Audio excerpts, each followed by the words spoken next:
Alrighty, we are live right now. We're going to be covering every single stock out there that we usually cover and many, many more. As you guys know, the stock market has been free falling. It's actually quite insane. You can't see it right here, but if I just update it for you, let's see if we can get it going. There you go.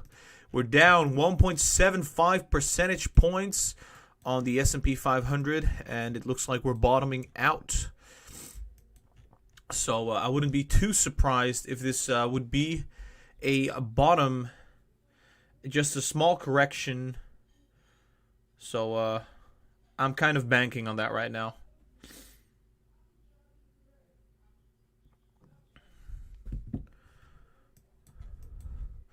It does seem like we're kind of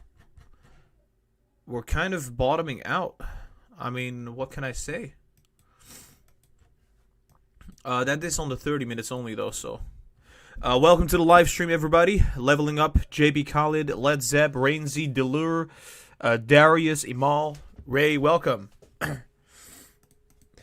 Just give me 1 second. I have a cold, so I've got a runny nose.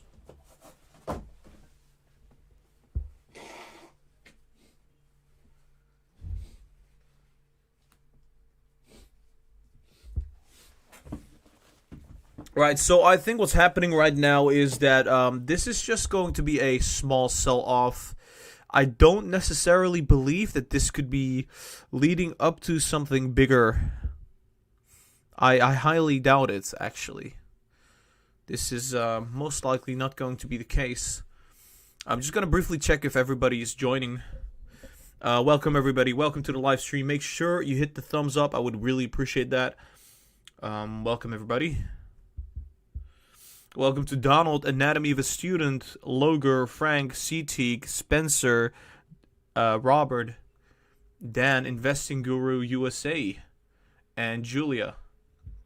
Welcome to Snake, Adam, Annabelle.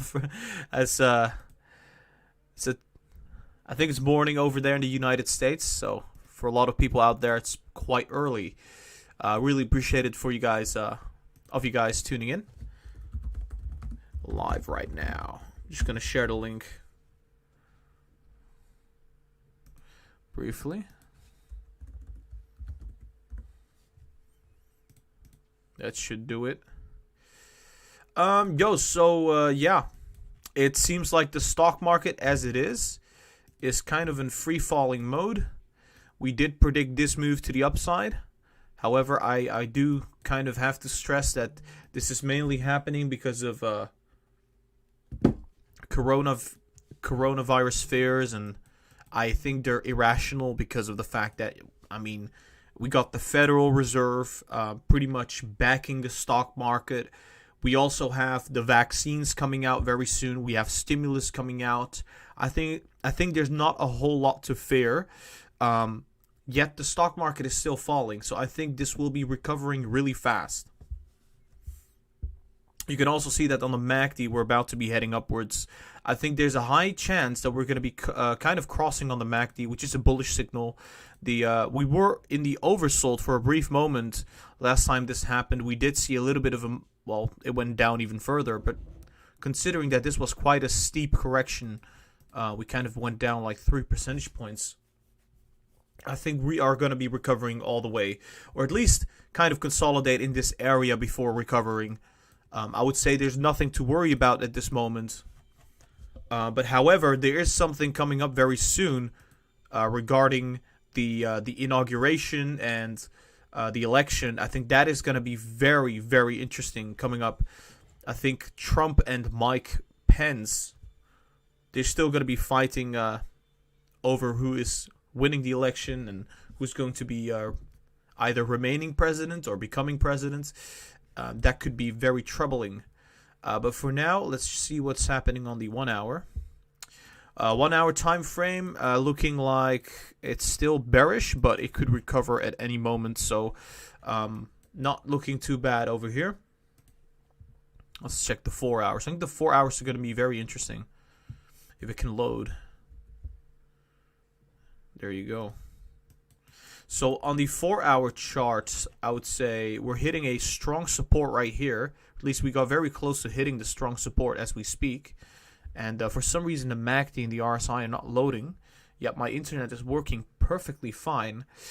So I bet there's a lot of people looking at the charts right now, else this wouldn't be happening. So the RSI is now showing. The RSI kind of telling us we're bouncing off of the oversold. Yeah, so this could turn into something very, very insane. But for now, I'm remaining optimistic. I think we got stimulus going for us. I'm gonna remain optimistic. I think this could have been the bottom. We also see we're creating a higher low in comparison to this low right here. Obviously, this was also a low. So in comparison to that low, we have a lower low. But I would say still not looking too bad.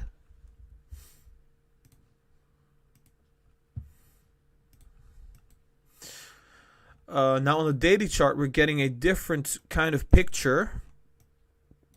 This is this could worsen potentially. I'm saying potentially because we still have the good news coming out of stimulus getting to the people very soon. I think it could potentially kind of block out the negativity. Because my initial assumption was that we would rally all the way, but we have some really bad news coming out that there's a new coronavirus strain found in the UK, probably elsewhere as well, which could potentially mean that the vaccine is not going to be as useful as we thought. And we were kind of pricing in a world without coronavirus. Now, if that's the case, usually what happens is capital starts flowing back to the technology companies from the companies that are like very vulnerable to a corona environment. So I think that's the reason why the S&P 500 is down so much. Yet if we go to the QQQs, it's down only 1.13%. So that explains that. I think the Dow Jones should be suffering as well. If it can show us, I think it's not showing us anything right now. Dow Jones futures, if we could get that going. I don't really care too much about the Dow Jones, to be really honest, but it's down more than the Nasdaq and the S&P, I believe. So let's go to Tesla. Tesla's down, not a whole lot, I would say. I think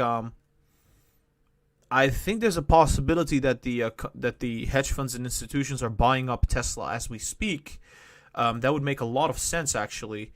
So let me just check if that's the case. Looking at the volume on the 30-minute chart, maybe we can see that happening.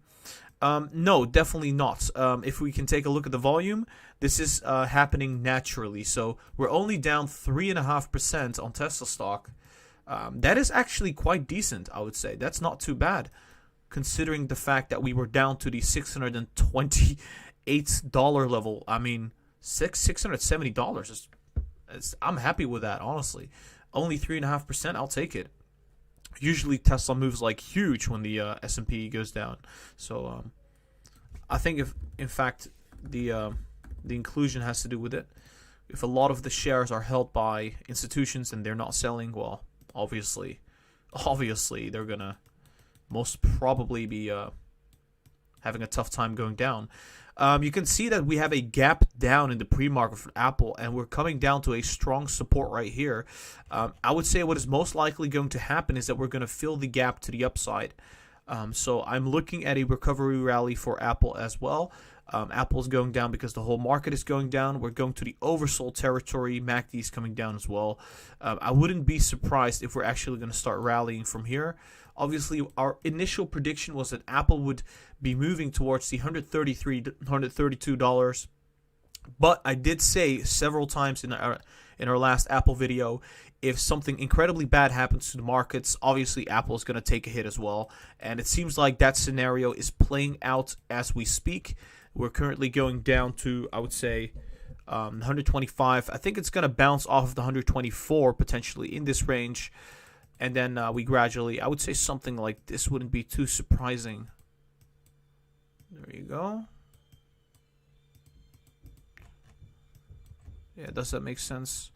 That's the question. Yeah, it kind of does make sense. We're going to fill the gap that we've seen in the past. Not that it's going to matter too much. I'm just gonna keep it like this for now. Yeah, also I have to draw it all over again. I don't think that's necessary. I think this could actually be the case. I think we're going to recover very fast unless there's more bad news coming out, which I don't think is going to be the case. I think we're going to be fine. Let me just kind of correct this a little bit. There we go. I'm considering buying Apple shares myself at this point.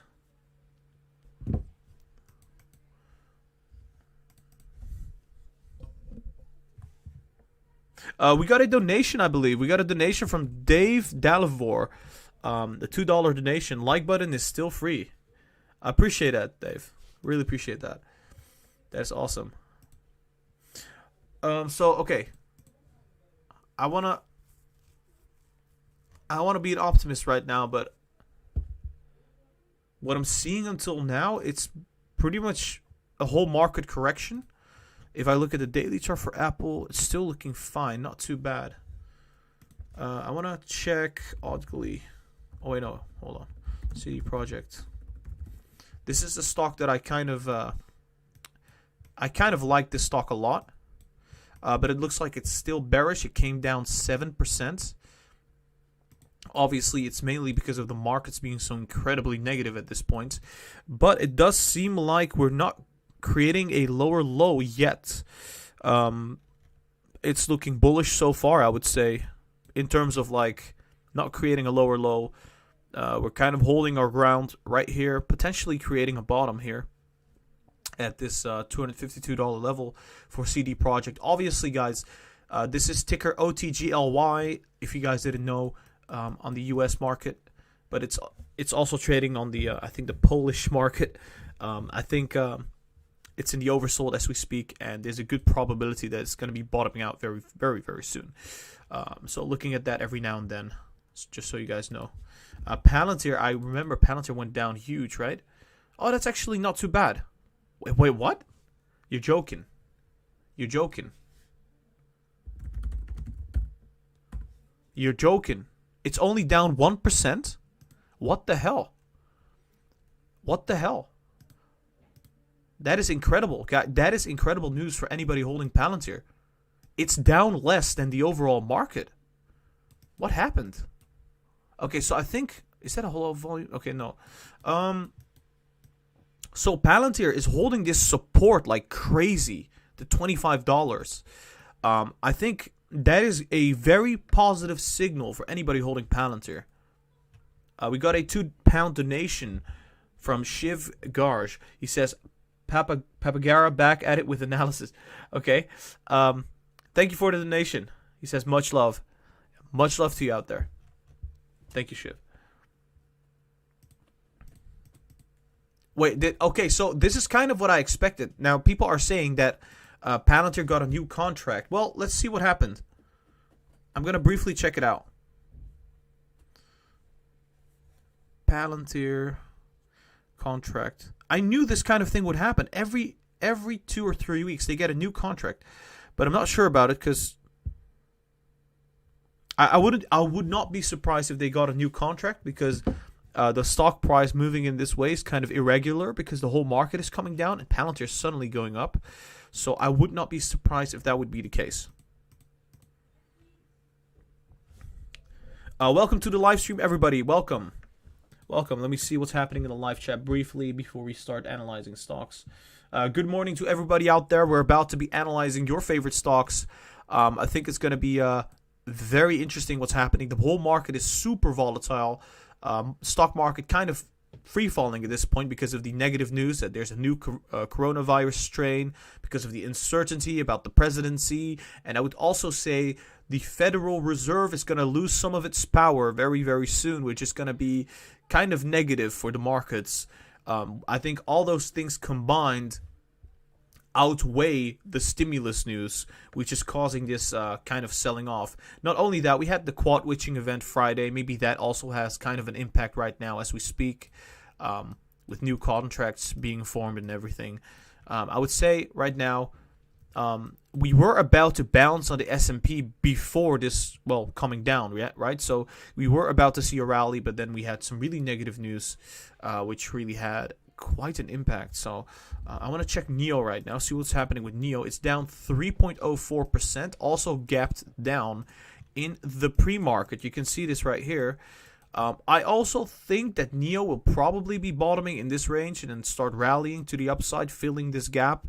I think that's most likely going to be the case. I would say the same might be true for AMD. Also, AMD went down probably. Yeah, there you go, $94. I expected also AMD to go up if the markets would take in the stimulus news, which wasn't the case. And we gapped down to, I would say, $94. So we're going to have to see what's happening on the 4 hours for AMD. I think there's a possibility we're going to go sideways. Or maybe even sideways to the downside. Potentially like this, and then gradually fill the gap and gradually go up again. So that would probably be the case for AMD. It does look sort of negative on the daily chart, so I wouldn't be surprised if it would actually fill the gap to the upside after correcting. But yeah, Tesla is also struggling at this moment as we speak. Obviously, we had the S&P inclusion. I want to just take a look at it again.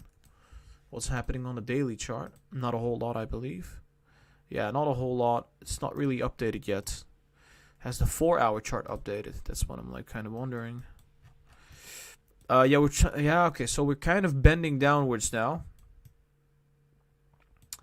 I'm not expecting significant downfall, but if the stock market doesn't recover, well, I wouldn't be surprised if we gradually go to this, what is it, $650 mark and potentially even the $636 before bouncing for the Q4 deliveries. I would say it could go even lower than that before we start bouncing, but hold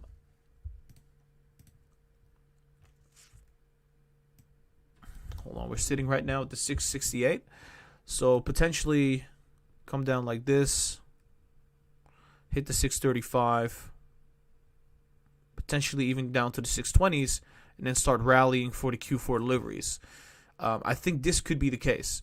Now, it's not necessarily that I am bearish on Tesla. It's just the whole market is coming down. This bearish sentiment is now kicking in. This could be a thing for today and tomorrow. But I think it's not going to last. I don't think we're going to be too bearish. I think there's another catalyst coming up, which could potentially mean that we're going to most likely be rallying quite significantly to the upside after, I would say, a correction in the markets. I expected Tesla actually to be rallying towards 750 with the stimulus news, sort of in this kind of manner, and then come back down. But that's going to be off the tables because there's just too much negativity all around. But this does give us a tiny buying opportunity very soon, I think. If what I say is going to be right, which I think looking at the 4 hours, it's already coming down. We're already high on the RSI. We don't have any catalyst this week. So we have Christmas coming up, which might be a bit bullish, right? Because we're going to have one less trading day. So people want to maybe hoard Tesla stock. But I wouldn't be surprised if this would come down to like the 630s, 620s before bouncing off. We'll see what happens.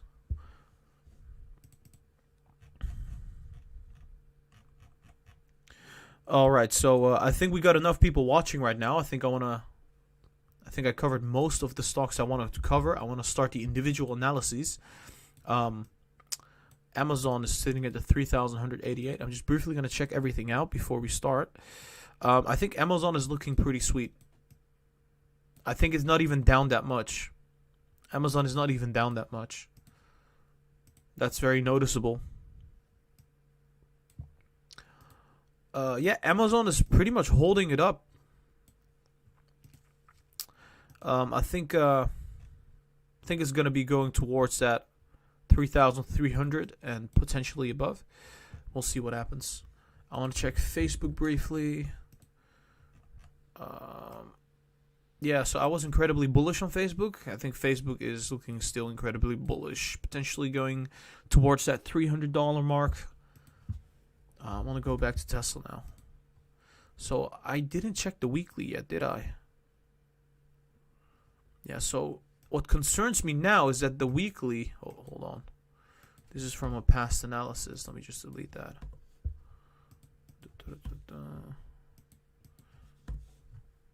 So what really concerns me about Tesla right now is that the weekly is really overextended. Really, really overextended. You can see we're at all-time highs on the MACD, and the RSI is sitting at the overbought.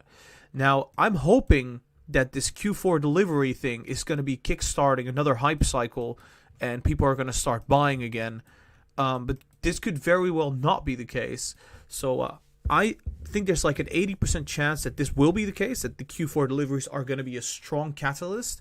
But I think before that happens, we might see a bit of a sell-off. Because we now recently had the S&P 500 inclusion. It's already happening, right? Today is the last day that institutions can buy. Or can buy, they will buy.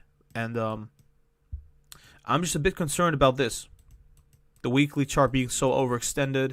Yes, it could keep going further, but at some point it's going to come down. And I think I would not like to take the risk to stay in this stock while the weekly is looking like this. Especially considering that there's going to be a huge, huge vacuum between Q4 deliveries and earnings, which I'm going to show you on the 30 minutes.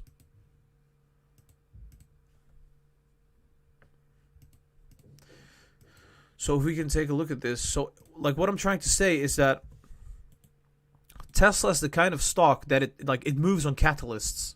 It literally does. A lot of stocks do, right? Most of them. But Tesla especially, the next catalyst is going to be, well, let's just take a look, right? It's going to be right around here in this first week of January, right here. So yes, we could still rally towards that, right? That's going to be fine. I think what's going to be the biggest problem is that what is going to happen after Q4 deliveries?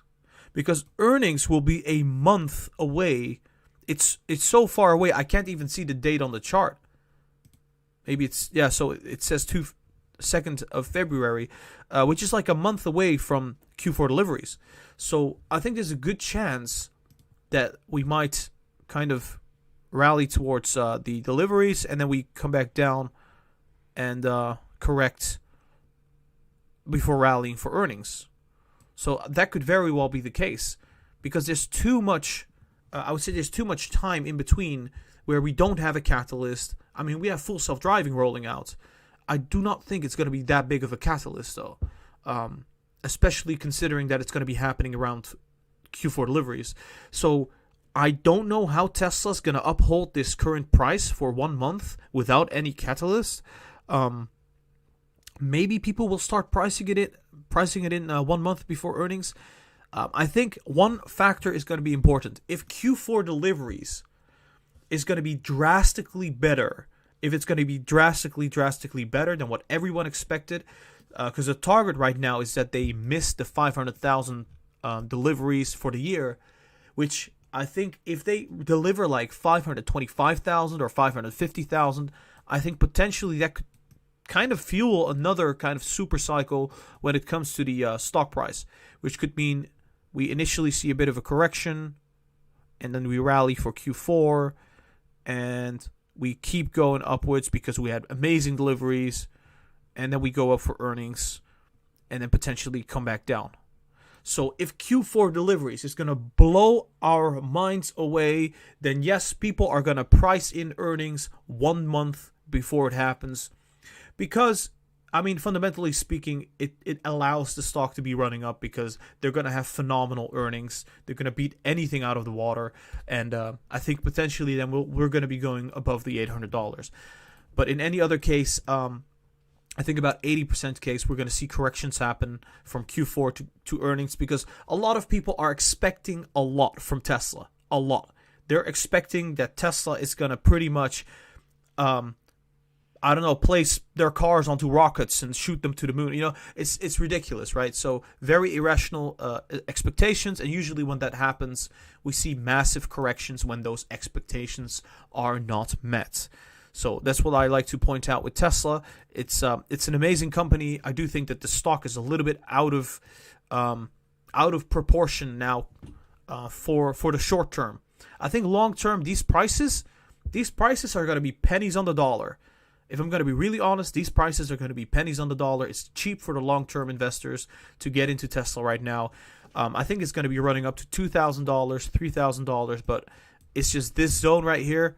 I would say it's super risky to be holding Tesla because it's a giant possibility that in Q1, Tesla is going to see a major correction. This is going to happen around February, March, and you're going to be stuck in Tesla at these prices for a whole year, which is not necessarily the best thing out there because that's going to just, you're going to miss a lot of opportunities because that capital is going to be stuck in Tesla, which I don't think is beneficial to anybody. But yeah, well, let's just say that Tesla, on any kind of positive market news, could still be running up, but I would say it's gradually going to correct a bit because there's a tiny vacuum between now and Q4 deliveries, and we also have the same case for Q4 deliveries and earnings. So I would assume that people are going to sell off and take profits. It's a rational assumption, I would think. So let me just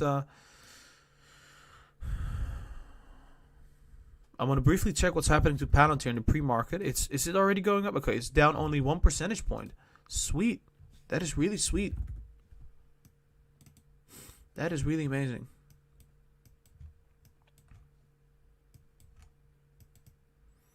Hold on, I want to check what's happening on my app.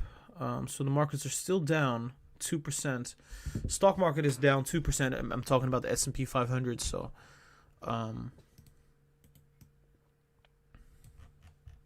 well, with the MACD like this, guys, this is definitely going to come down.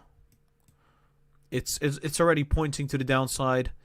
The RSI is a little bit above neutral, allows it to go down to the oversold. And you can already see that it's kind of sitting at the 670, down 3.5%. So that's quite a significant amount. So we're filling the gap now, but I think once we fill the gap, we're going to see another kind of downfall. So it might be a wise time to be taking profits potentially. Keep in mind, we have been bullish on Tesla ever since Tesla hit the $350. Let's see what's happening. All right, guys. I think I'm gonna be recording the analysis now. So just give me 1 second. Hope you guys are ready. I want to check the 15. It's looking so weird on the 15. Like, I don't know what is happening here. It looks so manipulated because of the fact that they bought at the last 5 minutes. It's really weird. Really weird movements. The 1 hour is about to come down. And that, I think it will come down all the way, actually. I think it will come down all the way. I mean, nothing is stopping it from coming down. Only, I would say, if the institutions start buying again, that could stop it. But for now, it looks like we're going to see a sell-off. Same thing on the 2 hours. We're coming down. The 3 hours, same kind of story at this moment. Mm, 4 hours is still looking a little bit optimistic. Yeah, so I'm just going to be conservative and say that we're going to see a correction. If it's not the case, then hooray, but the technicals are not necessarily looking the best right now. And we're also, so the daily chart has not updated yet. But I think if it would update, it would probably point downwards and probably cross on the MACD, which is a very negative thing usually. So I'm just going to assume that it's looking bearish right now. Because people are most likely taking profits because of the fact that there's no catalyst now for a whole week.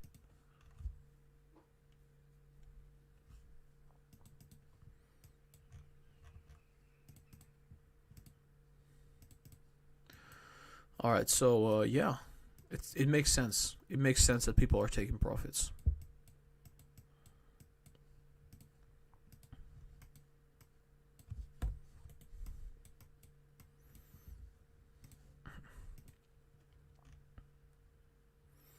Army Vantage reaffirms Palantir partnership with 114 million agreements. Amazing. That is amazing. I mean, good news for people holding Palantir. I hold Palantir, so I'm happy with that. Covering Tesla stock. Yeah, I just send the link now so people know we're going to do Tesla in this current second.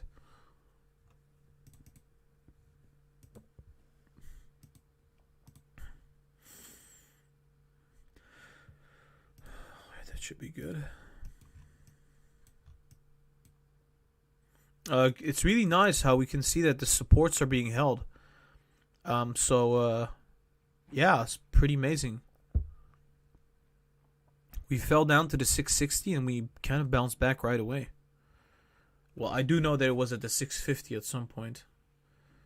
The 655, I believe.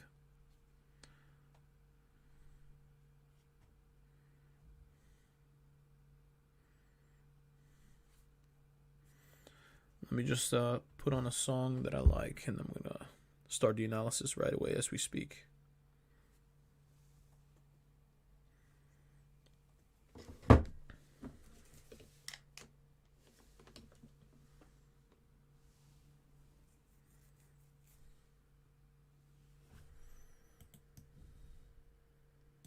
Well, if we have like an intermediary kind of trend line, it does look like we're still heading up.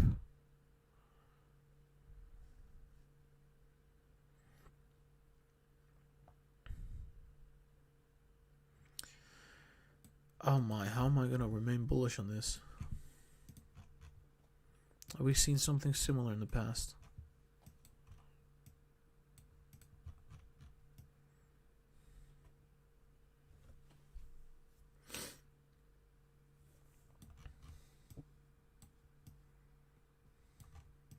Well, what we're seeing right now, this MACD movements, kind of does look like this what we saw right before the top.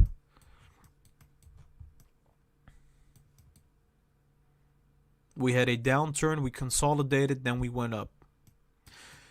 I would not be surprised if the same thing would happen actually. So the downturn would ensue. We would go down like that. How much do we go down back here though? It's approximately like $20, $20 to $30. And now we're down $20. It's really coincidental actually. So I'm gonna assume, I will assume now that like something similar is happening. I think we're gonna see consolidation. Are we potentially gonna price in deliveries? That's the question though. Let me check 1 second.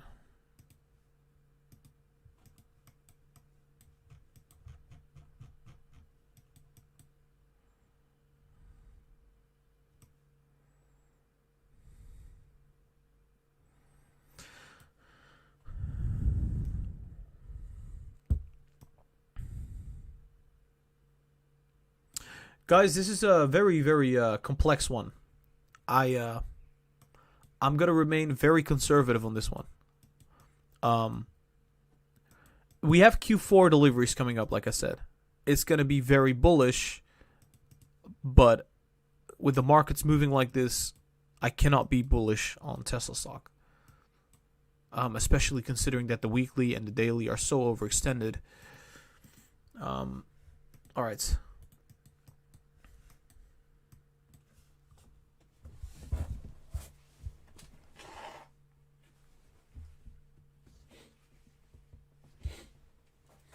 A runny nose, always nice.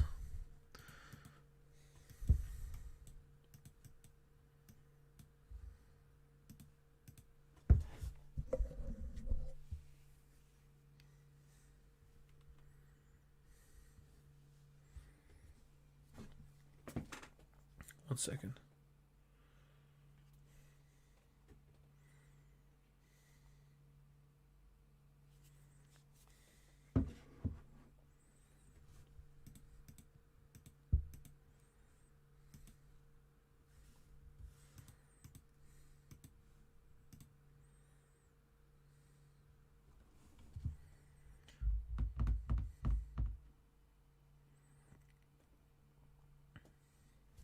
gonna double check what the markets are doing on my phone. 1 second. Markets are starting to move up again. All right, you know what? Let's start right away.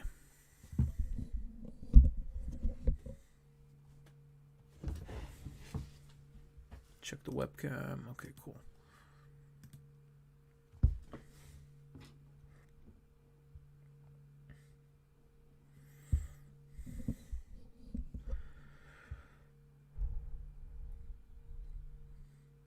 Hey guys, welcome back to Lucid Trading. I am Gara, and today we're going to be analyzing Tesla stock. This is going to be the daily pre-market analysis. Before we begin, make sure you hit the thumbs up and subscribe to the channel. That would be awesome. Also, I am not a financial advisor. I just draw lines on the chart and I give you my opinions on the technicals. So keep that in mind. Now, let's get into this analysis right away. So what's happening with Tesla, right? Why is Tesla right now sitting at the 671.3 as it was sitting at 695? So the whole stock market is kind of in free fall modus. Our initial case for Tesla was that we would see a rally to the upside. We can kind of kiss that goodbye for now because there was a lot of negative news coming out amongst other things, because we also have the stimulus passing, which is really, really positive. But you can also have to, you might question that because it's a smaller amount than we expected. The $600. Well, initially there was a bigger amount for the stimulus, but they actually cut that in half, I believe. And on top of that, we also have the new coronavirus strain that is found in the UK, and there's probably some other strains among, I would say, in other countries, which is kind of bearish news. It could mean that the vaccine is going to be less effective than we thought, and the whole market was pricing in a world without coronavirus, or at least starting to price that in, and we're kind of seeing some negativity, and I think it's going to be temporal negativity, so I don't think it's going to be a very big deal. The Federal Reserve is still buying up assets. They have the zero interest rates going on, so I think everything is just going to be fine. However, for Tesla, I would say it's going to look a little bit more grim because we are now passing the catalyst, which is the S&P 500 inclusion. We saw a big rise to the 695, and now there's a lot of selling off happening as we speak, which is completely normal. I would say the next catalyst for Tesla would be Q4 deliveries, which is not going to be here until about, I would say, 2 weeks from here. Just give me 1 second. Pause the recording.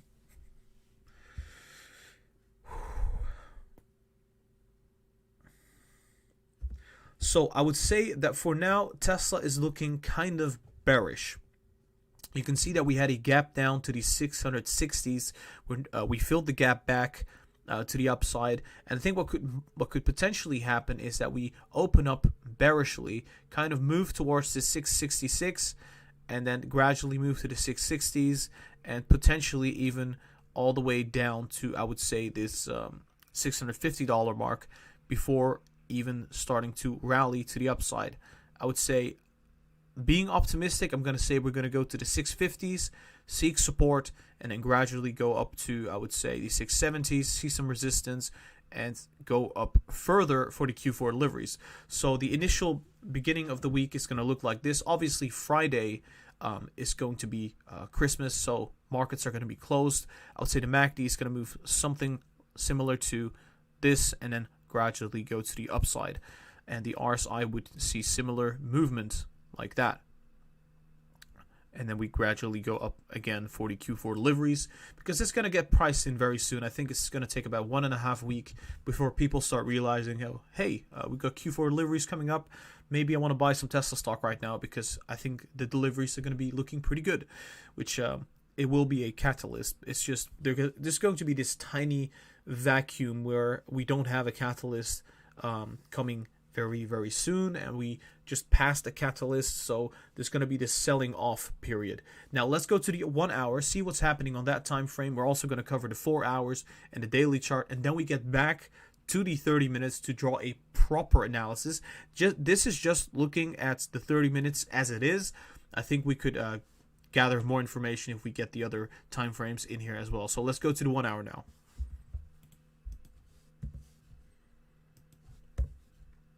Yeah, I was quite bullish on Tesla, but I did say that any kind of bearish news would just make this whole trend to the upside go down.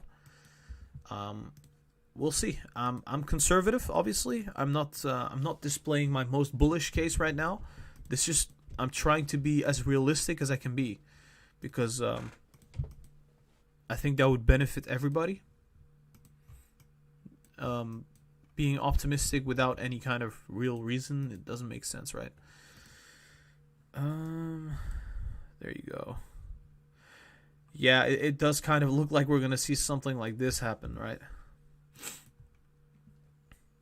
Alright, so looking at the 1 hour, we can clearly see that we're now crossing on the MACD. I think it's going to potentially come down all the way. I would say if the institutions don't start buying during the day, because I think there's a theory out there that the S&P 500 institutions and hedge funds, that they're not done buying yet. If they start buying during the day, obviously it's going to be bullish pressure to the upside.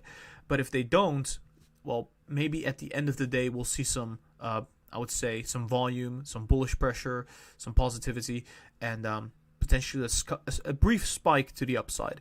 But for now, I would say it looks more like we're going to cross on the MACD, go down, which could potentially mean that at this current price, the 670, after filling the gap, we would gradually come back down to, I would say, the 660s, bounce off slightly, and then come back down to this $650 mark, fill the gap, and then bounce off, which would mean we'll gradually consolidate, and then I would say rally for the Q4 deliveries as we speak, potentially just going above the $700 quite rapidly, and I would say potentially even reach the $800, but I'll show you that on the 4 hours.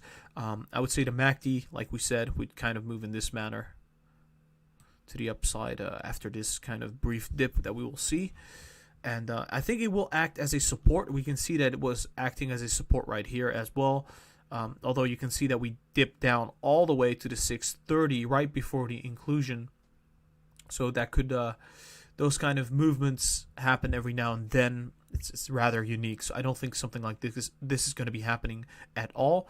The RSI is going to move kind of in this manner as well, and then bounce off of the oversold before going to the overbought. So the 1 hour does look like we are going to be heading down. It looks like we're going to see a correction on the MACD. Usually we kind of do see these kind of corrections once we had a lot of bullishness and we're crossing over, and the RSI is sitting rather high.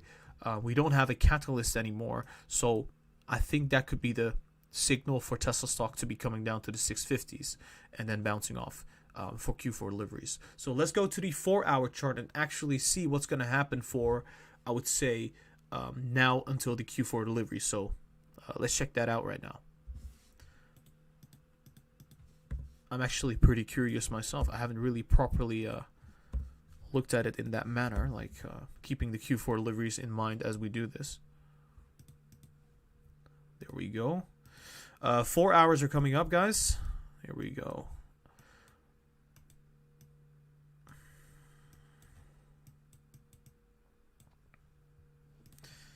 Right, so there you go. There we go. Cool.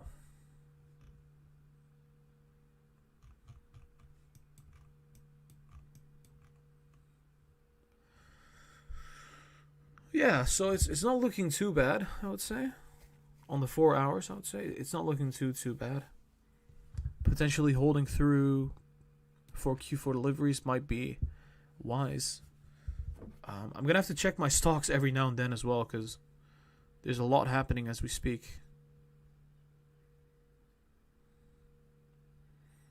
The markets are slowly recovering, but they're still looking quite negative.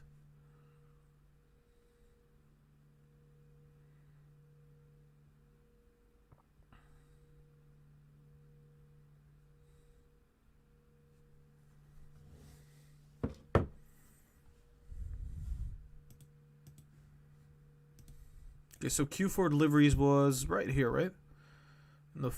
In this week. So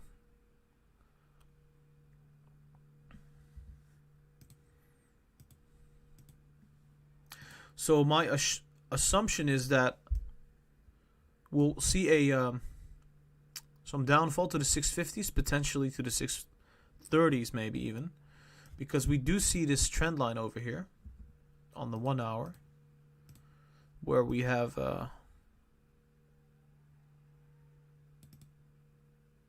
if we fall down, I think the limit is going to be right at the 640, actually, the 640 650 range.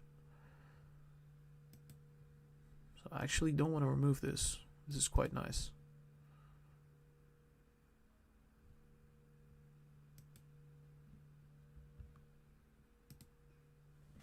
Right.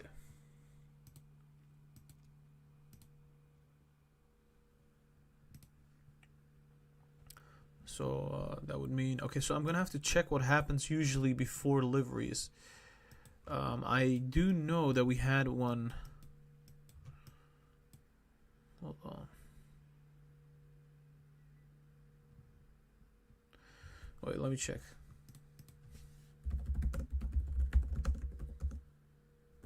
When was this again? 2nd of October, right? So 2nd of October.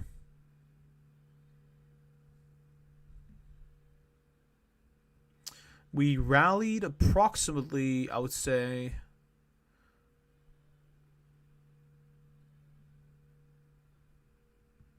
$10 days before it happened. We had a kind of a falling out because of Battery Day. So what I'm assuming right now is this, guys. Just listen up. I am right now assuming that we're kind of topping out for Battery Day. So right now we're topping out for S&P 500 inclusion. We're then going to come down for approximately 3 days, 2 to 3 days, and then we're going to rally again because there's another catalyst. So that would mean, because of all of the bullish pressure that we have with those the full self-driving rolling out, we have Q4 deliveries. We also have a Q4 earnings being pretty amazing. The stimulus going for us, and I would say all those combined could cause less of a dip in Tesla stock price. Because we're here, right here, we fell down approximately 20%. I don't think that's going to be the case. So I think the bottom would be sitting at the 640s. 640s, 650s.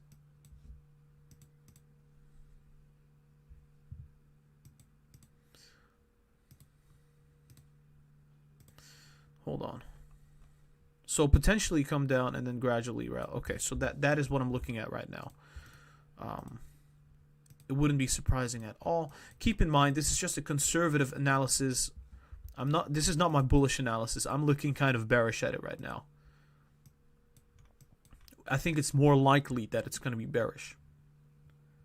Alright, so looking at the 4-hour time frame, what I think is going to be happening next, I think there's a good chance Tesla stock is going to be moving towards the 655 and gradually dip down to the 640s even, potentially, before seeing a run-up towards, in my opinion, the 660s, gradually consolidate and then move towards the $700, where we see a little bit of resistance, but we'll push through anyway.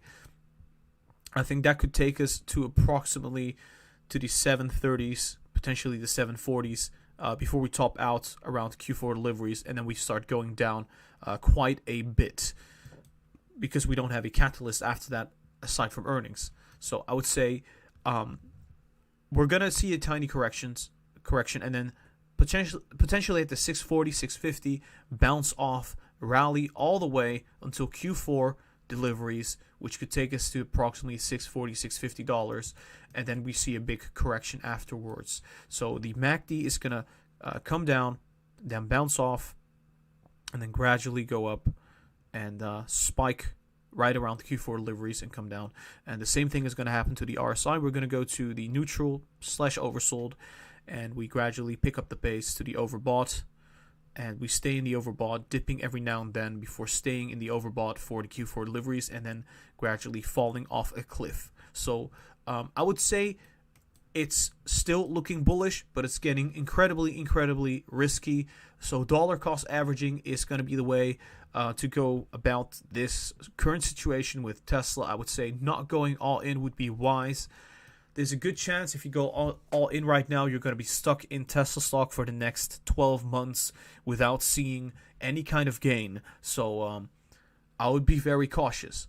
Now, I think on the 4 hours, it's looking still bullish, right? It's Q4 deliveries is a very big catalyst, and I don't think we've seen all of it yet, but I do think we're going to see a correction. Obviously, if the market starts turning super bullish, this is not going to happen, but in any other case, I could see ourselves pretty much fall down to the 640, 650, and then rally towards that $750 mark. Now, let's take a brief look at the daily chart and then go to the 30 minutes and draw the patterns for the coming days. So yeah, I mean, obviously this is just what I think is going to happen, most probably. It doesn't mean that it has to happen, but with the current scenario, with the current case right now, it looks pretty good.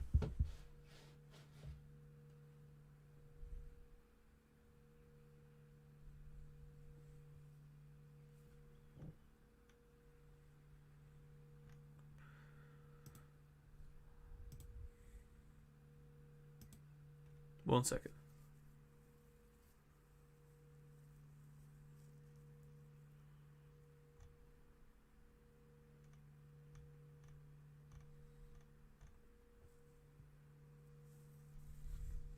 All right, so let's move back to the chart. See what's happening on the daily chart. I think the daily chart is looking, let's just put it this way, overextended. Yeah, I mean, what can I say? Look how high we are on the MACD. Like, that is just ridiculous. But it makes sense. It makes sense because we have so many bullish catalysts. This is the best quarter for Tesla. If the MACD would be looking like this, well, this is the perfect time to be looking like that.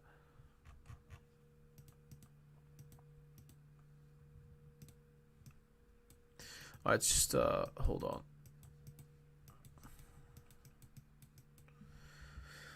Hold up. Wait a minute.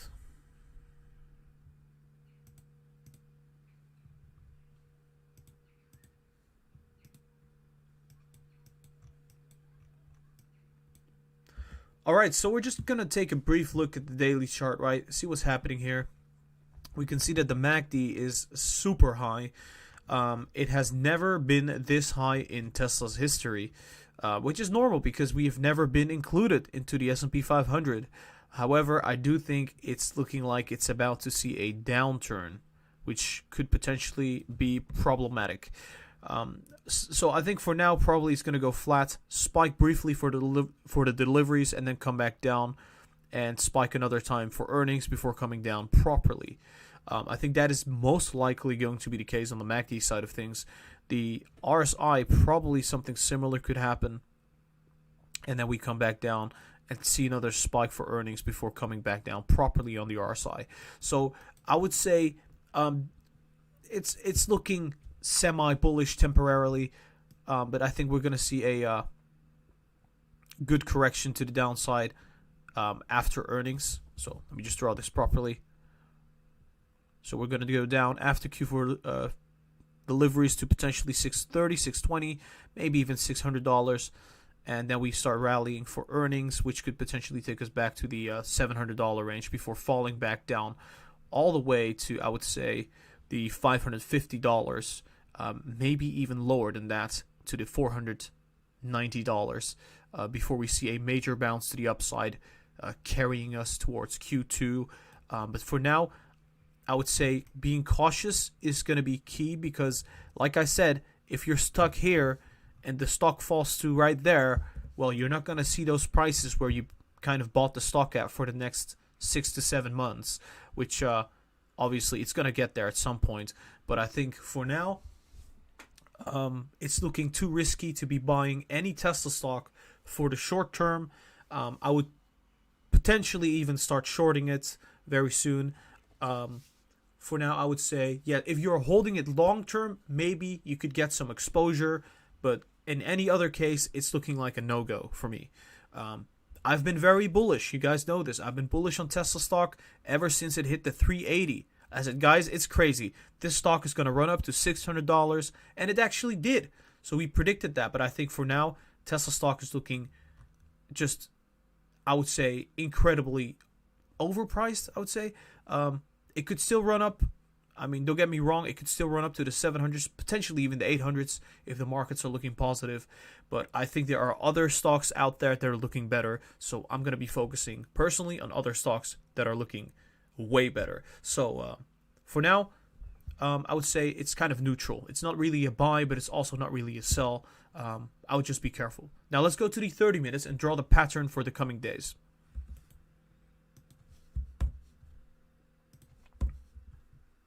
Yeah, this is a controversial opinion, right? It's like, no, Tesla's not going to go up. What? I'm just joking. It's probably going to go up, but it's not going to go up too much.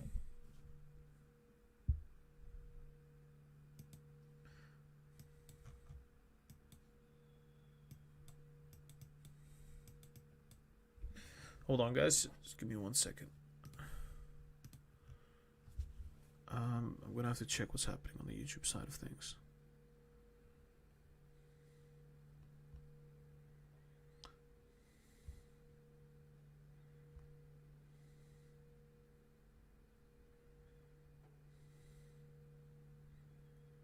Hold on. All right.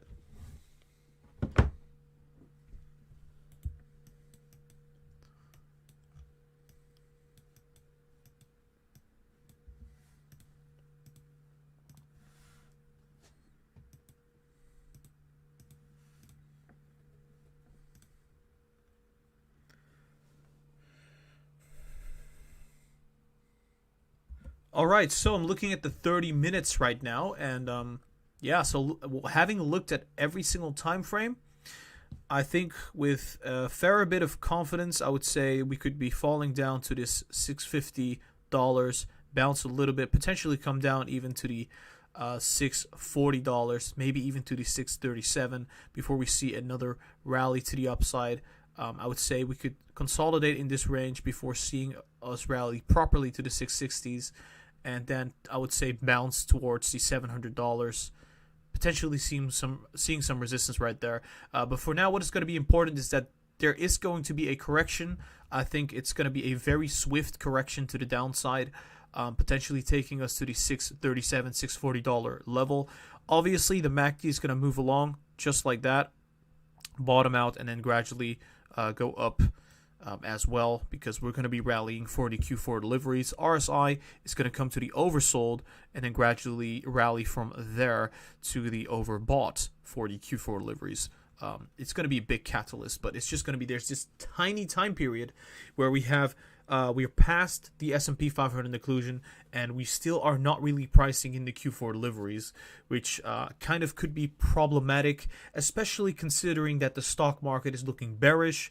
We don't know where this could be heading, and I think it could remain just a little bit more negative for the coming days, which could be the reason why we would see Tesla go to the 640s, 637, beyond today, and potentially even today this could happen.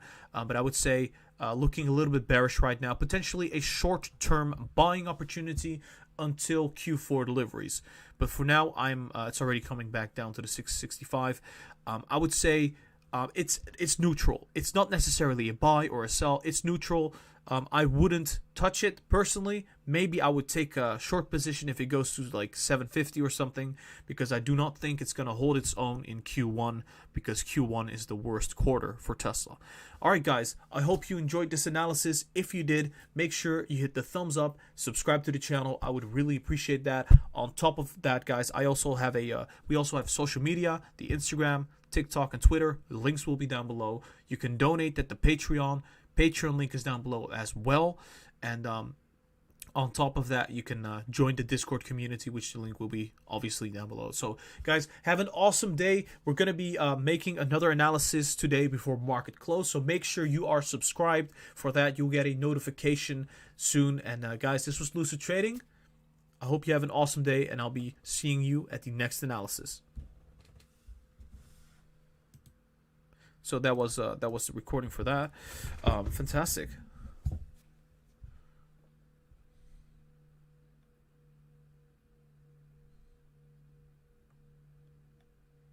I'm just briefly checking what's happening in the live chat. I'm seeing some BMing happening. Buy at every dip. Don't think twice. All right. I don't think that's the necessary. I don't think that's the mindset. But everybody has his own kind of trading strategy. My trading strategy basically means making profit. But if your trading strategy is different, then just let me know. I would say we're gonna be covering. I think I want to cover Nio right now because I haven't really covered Nio, right? Oh, not Nio can.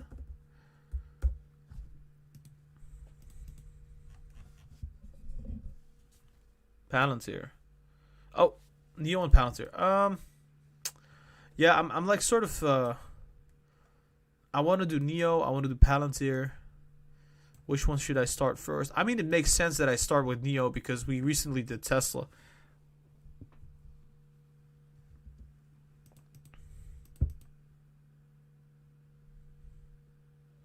Yeah, the cough has gone away. Yeah, kind of.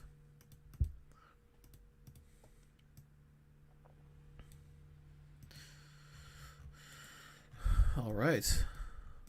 Just give me 1 second, guys. I'm just checking my own portfolio every now and then. So, it seems like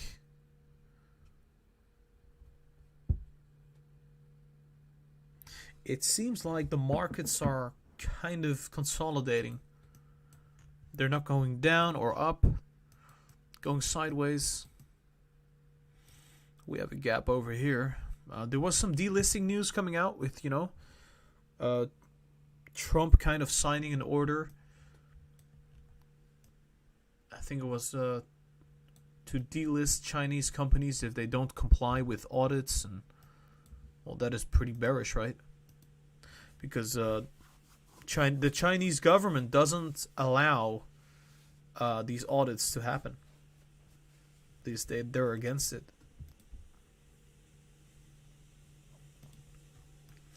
Yeah, so I expected a big rally further, but now it does seem like because of the stock market moving in this very bearish manner, we could see a little bit of a correction. Just like Tesla's also correcting, I think Nio is correcting here to the downside, and then we kind of see another rally to the upside. So I would say potential buying opportunity because it's looking pretty cheap now. We're down like $2, which is nice. I like that. I want to just check Cyber CD Projekt before we do anything. Just give me 1 second. CD Projekt. It's down 6.8%. Not bad. We're kind of consolidating now here, which is really good. We're not creating a lower low, which that could be a reason to get into it.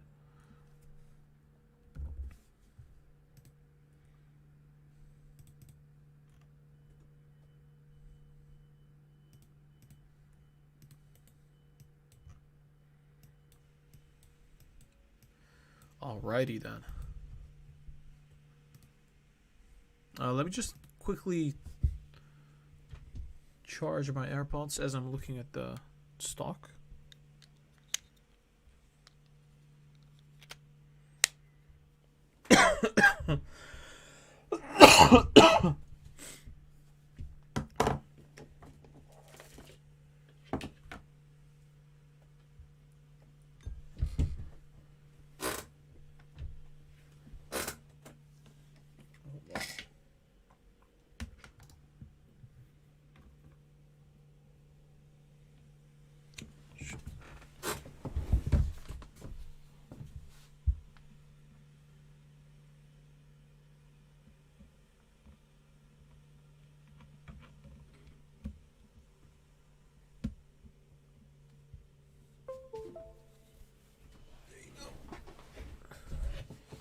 That should be fine.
Right, so I think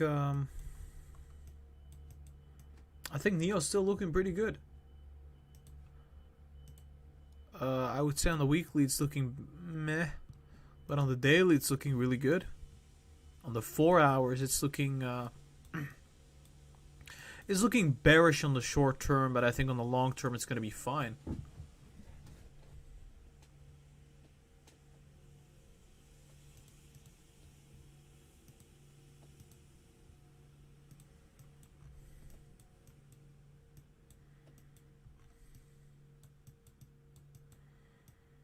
Yeah, so kind of looks bearish on the short term.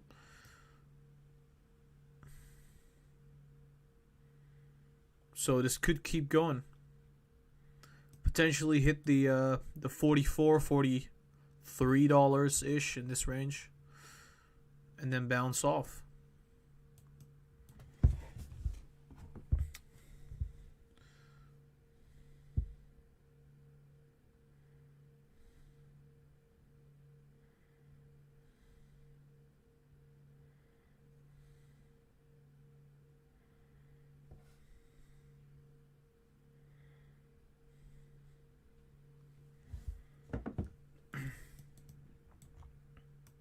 It's already coming back down 3.6%. So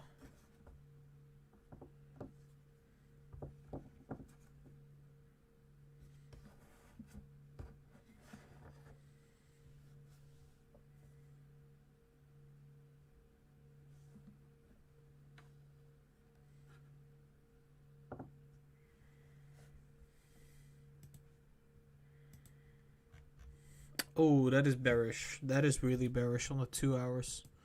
So yeah, it's kind of confirmation that we're going to come down.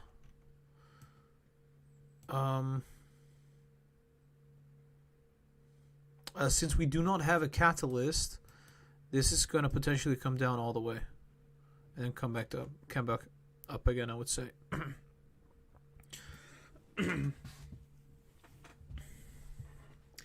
So yeah, looks like we're about to get a buying opportunity very soon.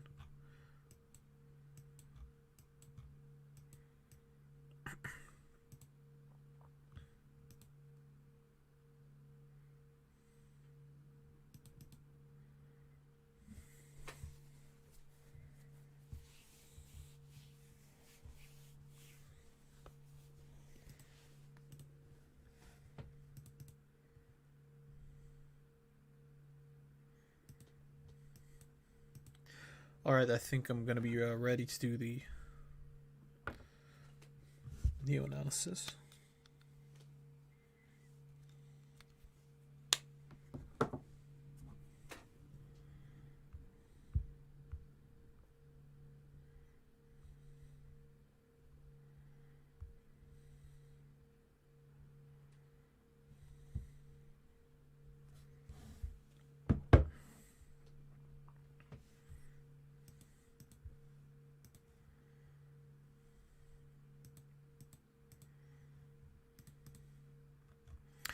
I'm just gonna briefly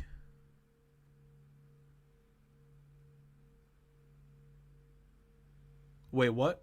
So hold on, there's news coming out about Apple's massive iPhone. Okay, so what? Disable. How do I disable this thing? Yeah, okay, so it's detecting an ad blocker. I just don't want to. So apparently there's a massive upgrade coming for the upcoming iPhone, which is really bullish news for Apple. Apparently it's going to be pretty big. It doesn't really matter what the upgrade is. As long as it's like big news, it's a nice headline for Apple stock, which is going to be good. And I think Apple stock is now sitting at 124.7, so they really do need that. These kind of headlines. What's Palantir doing? 1.66% to the downside. No problem. It's the markets, guys. The markets are negative, so what can you do about that? Not a whole lot. I can tell you that. All right, guys, make sure you hit the thumbs up and subscribe to the channel. I would appreciate that. You'll be notified, obviously, for every single live stream that we do. There's a lot more content coming out, so make sure you are subscribed.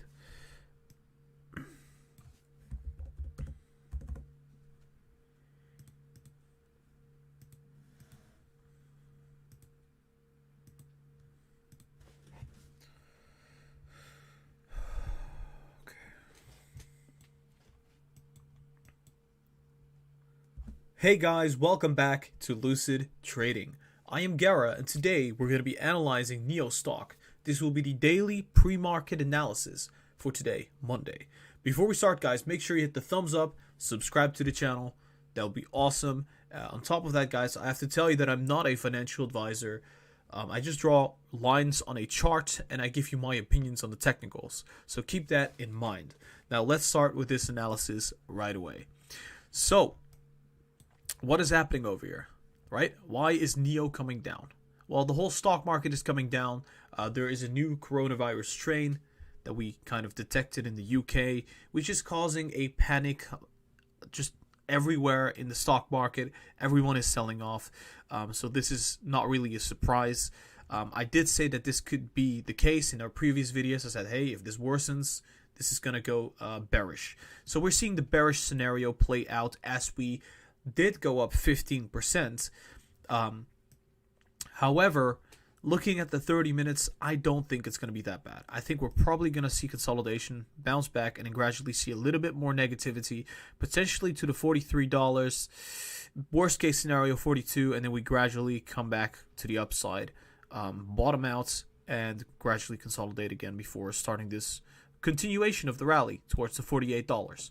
So this could be another buying opportunity for Nio stock. Obviously, the MACD is going to look something like this and gradually go up. The RSI, something similar.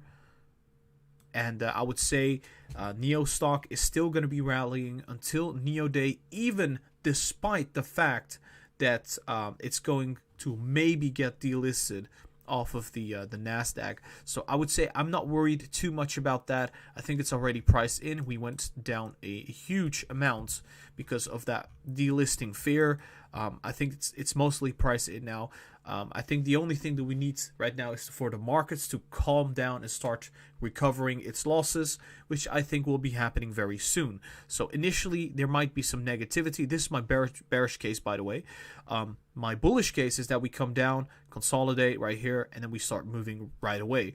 But for now, I'm going to remain conservative because obviously the whole market is selling off. Despite stimulus news, the market is selling off because of corona fears, because people are thinking about March and what happened back in March after we knew that there was a virus that was rampant. People are fearful. I think when people are fearful, you should be greedy. When people are greedy, you should be fearful. So I am definitely going to take advantage of this. If this stock goes down even further, I'll buy up a lot of Nio shares. All right, guys, this was just the 30 minutes. So let's go to the 1 hour chart right away.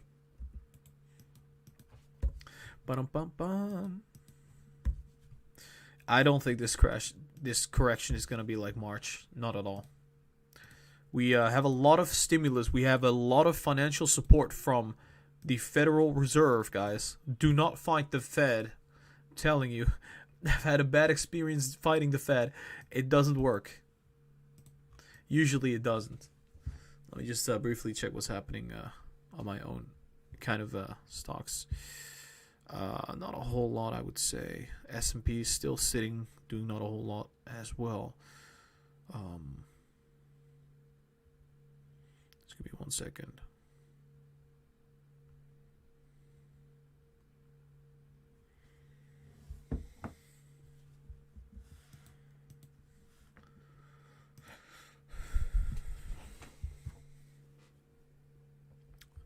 Yeah, sometimes you just gotta relax. So I would say what I do during these kind of times, I know a lot of you are worried, a lot of you are feeling mixed up emotions, and it's normal. I think a lot of you are also beginners when it comes to the stock market. Some of you are experienced and are just, having a good time. What I would say usually helps is if you are confident that a stock that you're holding is going to go up 2 weeks from now and it's going down right now, what I would personally do, I would dollar cost average. I would grab myself a glass, get some ice cubes, fill the glass with ice cubes, get some iced tea, and just enjoy my iced tea and relax, because there's nothing to worry about. Honestly, I think everybody wants to do something. Sometimes it's better to do nothing. Sometimes it's just good to just put on a Netflix show or HBO or whatever floats your boat. Just relax, take your mind off of the stock market, and then come back after 2 weeks. It's probably going to still look okay, right? So I think these short-term fears and emotions that you feel, it's short-term. You just have to sort of prevent yourself from making irrational decisions, which is the biggest kind of fault, the biggest problem that traders have, making irrational decisions. I think, that's just my opinion on things.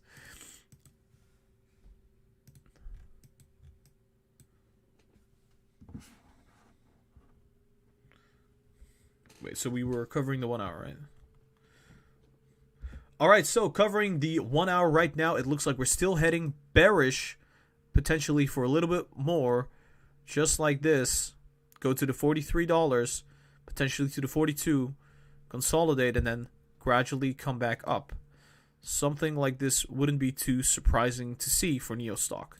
And I think as we go up, we'll see some tiny corrections and consolidations before we really start rallying towards that $50 mark. But I think we will go to that $50 mark. I think we will pass through that mark and we'll go towards the $60 for Nio Day. It's looking pretty nice, I would say. I think Nio is going to do perfectly fine. The RSI, same story. Go to the oversold, hang out there, gradually go to the overbought, and kind of roam around in that range and push towards the $50. I'm going to show you on the 4 hours what's going to happen next, but I think for now it's going to be a likelihood that we're going to see a higher high. I'm going to show you here. This is going to be a higher high, and we're going to see a substantial rally towards Nio Day. We're getting closer and closer and closer. It's going to be a pretty big catalyst, so I would expect a lot of positivity for this stock very soon. Like I said, I'm not very afraid of the delisting. I think China, if it would be another stock that you have to purchase on the Chinese stock exchange or something like that, well, so be it. There are a lot of companies out there that are doing perfectly well in China. I think China is doing really well. I think I'm not necessarily favorable for China, but I don't think it would have a massive impact on Nio. People will find ways to get Nio stock. But it's not delisted yet. Maybe it gets delisted. We'll see what happens. But for now, I'm still bullish on Nio stock. Let's go to the 4 hours and see what's going to happen until Nio Day. Chinese stock exchange. I think there was a specific name for that. Was it the Hong Kong stock? I don't know. Chinese stock exchange. The Shanghai Stock Exchange. Yeah, that was it. I forgot. Whatever. I don't trade on that platform. So.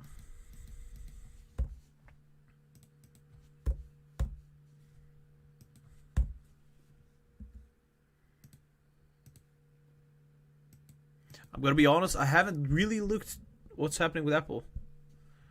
Why is everybody saying Apple? Wait 1 second. Oh, okay. So you want me to cover Apple? Okay. Sure. First, I'm going to cover this.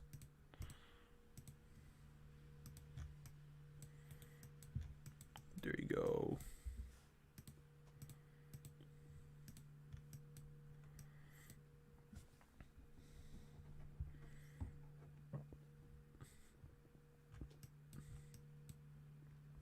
Alright, so looking at the 4 hour time frame, like I said, we could potentially head down to the 44, gradually to the 43, and then to the $42, bottom out right here, and then kind of swoop to the upside, just like that, consolidate, and keep on rallying. I think we're going to go parabolic as we get closer towards that Nio Day. And let me just draw it again. Something I would say like this.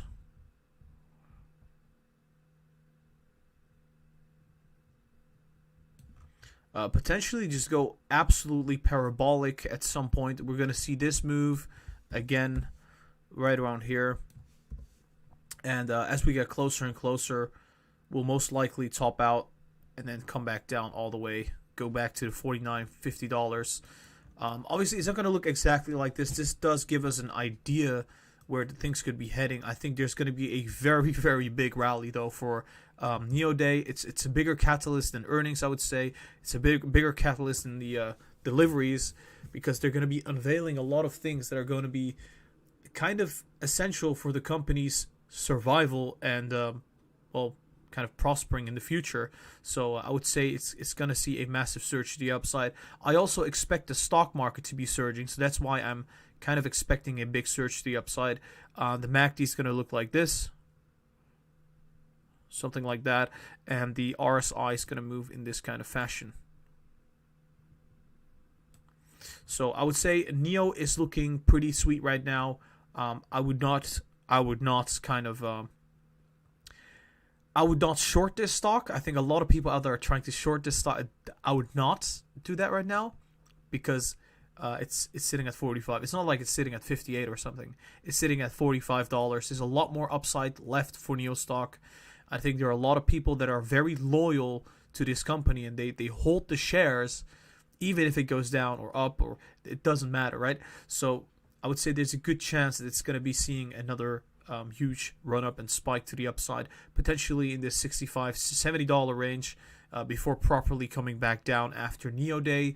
I think we're going to see another run up for earnings, but we'll talk about that later. For now, it's going to be important that there's a potential, I would say, 20 to 30% upside at the least before Nio Day. If the markets are going to stabilize again, I think there's a huge probability that this is going to happen. So I'm still looking at Nio as a very, very strong buy. Remember, we said that Nio was a buy at $39. Well, it's sitting at the $45 right now as we speak, so it's still up huge, about 15%. So I personally will be buying Nio stock in any kind of major dip.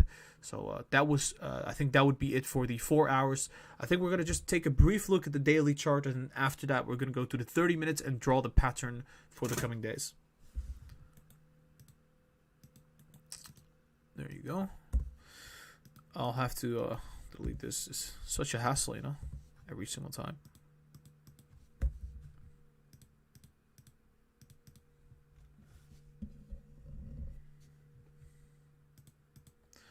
There you go.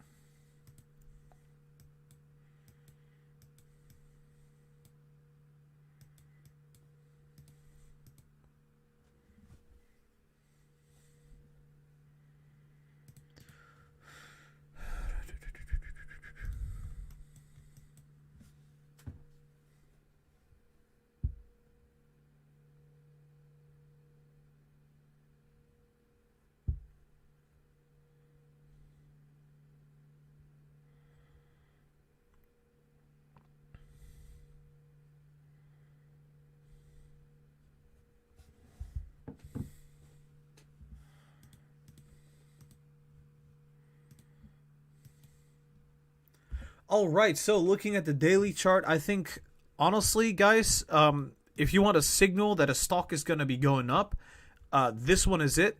Obviously, it's not a given, but I think there's a good chance that we're going to be kind of crossing on the MACD, which could be meaning that we're going to be very, very bullish until Nio Day, and then we come back down. So we kind of have a double top scenario on the MACD.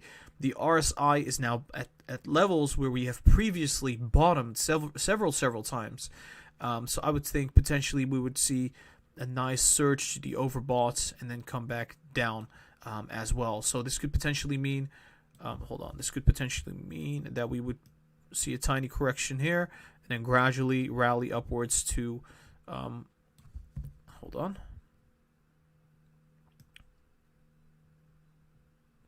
There you go. And then come back down all the way, because we don't have a catalyst, right? I think after Nio Day, it's going to be very, very tough for us to see any sort of movement to the upside, because, well, Nio is also the kind of stock that either moves along with, well, what Tesla's doing, or it will move on any kind of fundamental news like deliveries or earnings or something like Nio Day. I think after that, we'll see a big correction and we'll probably fall back down to the $38 and then gradually even to the $30 before seeing another recovery rally for Q2, Q3, and Q4. This is also going to happen to other EV manufacturers, I think, because this is a cyclical stock. There's seasonality. It will be looking quite bearish in February, March, and April. I think after that we'll bottom. This is going to be another buying opportunity. Obviously, I do believe in Nio stock. I think it could potentially reach $100 next year, potentially even $200 in a couple of years. So for now, I would say it's still looking bullish on the short term, but we have to be careful in Q1 of 2021. So let's go to the 30 minutes, draw the pattern for the coming days. There you go. Yeah, so I mean, it's not necessarily that it has to happen. I mean, if they have strong deliveries, it won't happen, but I don't think they'll have strong deliveries. So it's going to be very different in Q1.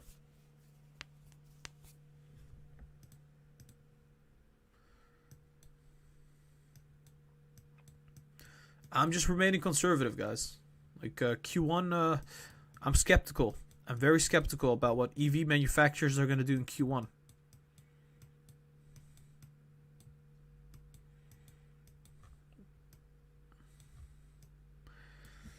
It's generally speaking the most bearish quarter for EV manufacturers out there.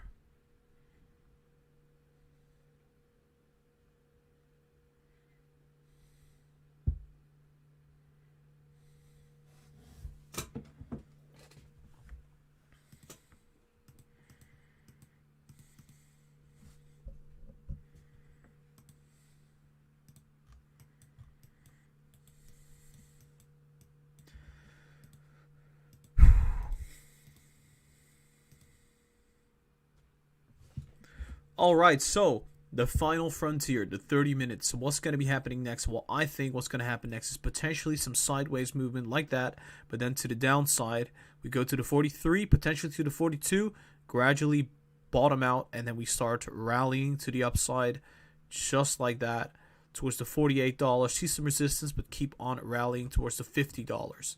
So this could potentially happen before the end of the year. Obviously, I'm remaining conservative. I think we're going to bottom at the $42, $43 range, which could potentially look a little bit like this on a MACD, just like that, and then gradually come back up and go to the upside. RSI would move something like this, and we would keep on going up. It's looking pretty positive, I would say, for the couple weeks that are coming for Nio stock. Obviously, this is not going to happen if the stock market recovers all the way, and if we're gonna if we're gonna be pricing in stimulus and everything. This will be bullish for Nio stock as well, but for now, it's still looking negative.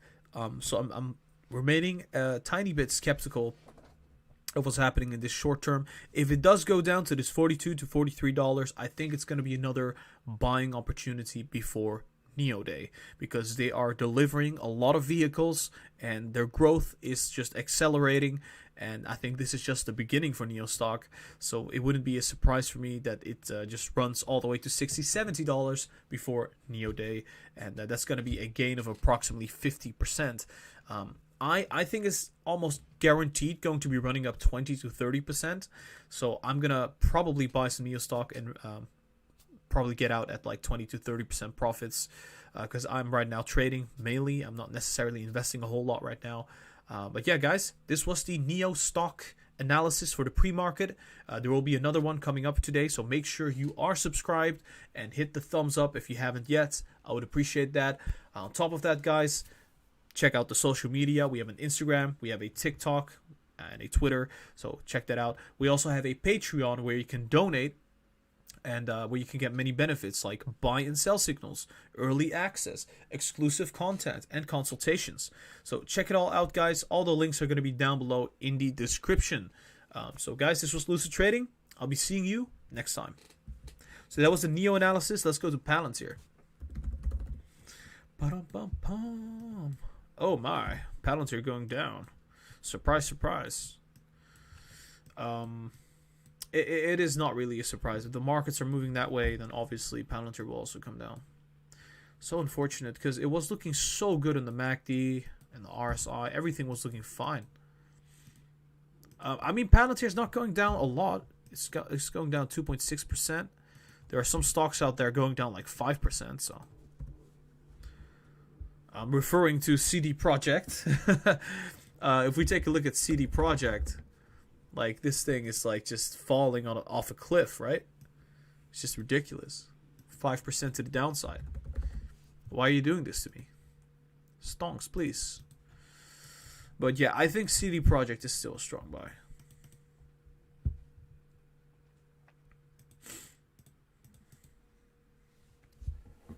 Hold on, guys. Gonna check what's happening on the stonks. S&P is running up again. VIX is coming down a bit.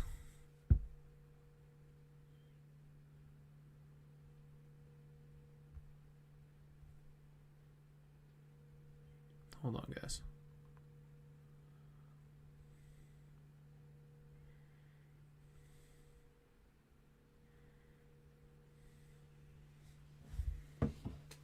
Oh man, I'm gonna have to stand just for a little bit because my back is like killing me. I've been sitting for like 2 hours. Yeah, 1.5 hours. So, just give me 1 second. I'll be back. Wow. Oh, it's actually raining outside here in the Netherlands. Really, oh, that sucks. Because I'm gonna get lunch very soon. I'm gonna have to go through the rain. Yeah, but guys, sitting is kind of the new smoking, eh?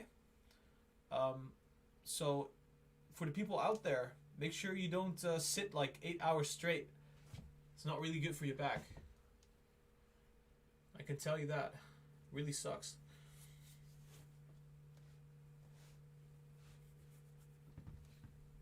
All right, so like I think I'm good now. Just 20 to 30 seconds off of the just chair. This should be fine.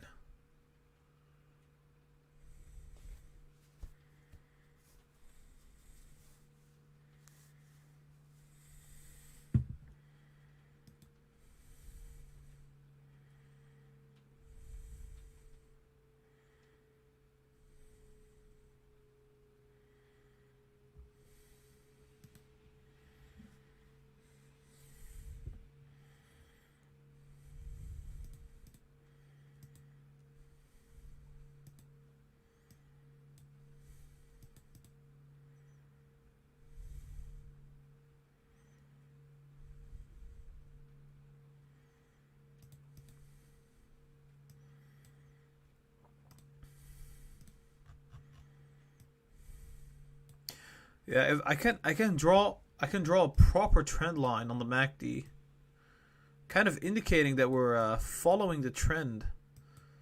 I think we're gonna see a nice move to the upside. If the markets start recovering, I think Palantir is gonna see a nice move to the upside. At least on the 30 minutes, I can kind of detect that. On the 1 hour, same thing, kind of on the 1 hour. 4 hours obviously looking different. We've been very negative for a couple weeks, so doesn't mean that it's gonna suddenly go positive. But looking at the RSI, last time we had this RSI, we were bottoming. So I would say we're gonna be fine. I think anybody holding Palantir is gonna be fine. The daily chart is looking still bearish. Yeah, we need something to pull us out of this mess. But I think it's going to happen very soon. So that's the only concern I have is the daily chart. Is that it could potentially shoot, well, at least fall downwards very rapidly.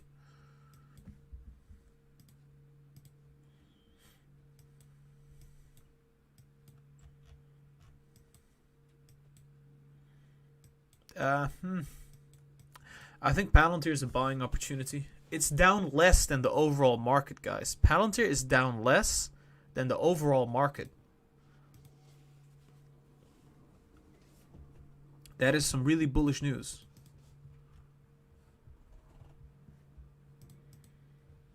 So, perfect. I would say absolutely perfect that this is happening. Alright guys, before we do the Palantir analysis, make sure you hit the thumbs up. I would really appreciate that. And subscribe if you haven't yet. I think we're getting really close to 17,000. It's crazy. Absolutely. We were at like 14,000 like 1 week ago or something. So that's just insane. We're getting there, alright? We're getting there. Okay. Yeah, I think we were like 100 subscribers away. Oh boy. Oh boy. I'm going to have another I'm going to have a panic attack. Gosh.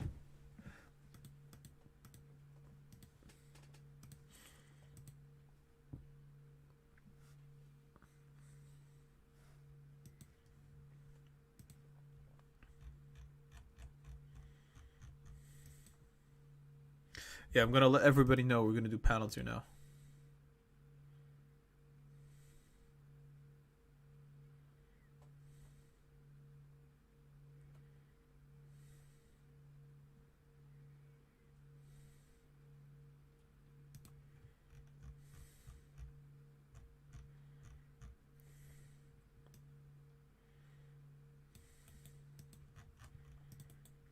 Live covering Palantir stock.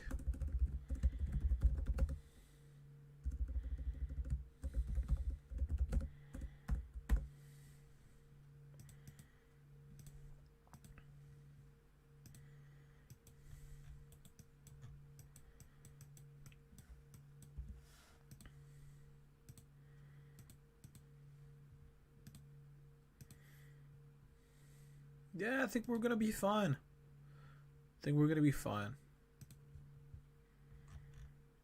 There's just I love how Palantir. There's this really strong support here. It just doesn't want to go lower than that. It just doesn't. We did kind of break this wedge that we have to the downside, so that's really bearish. But I think it's obviously we kind of were forced out of the wedge because the whole market is dumping. So, what can I say?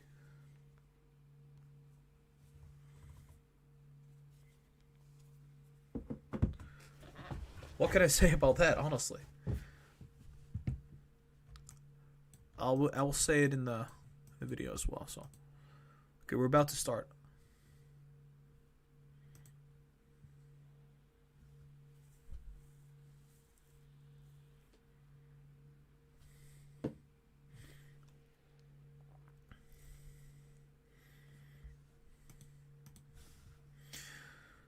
It's the time to begin.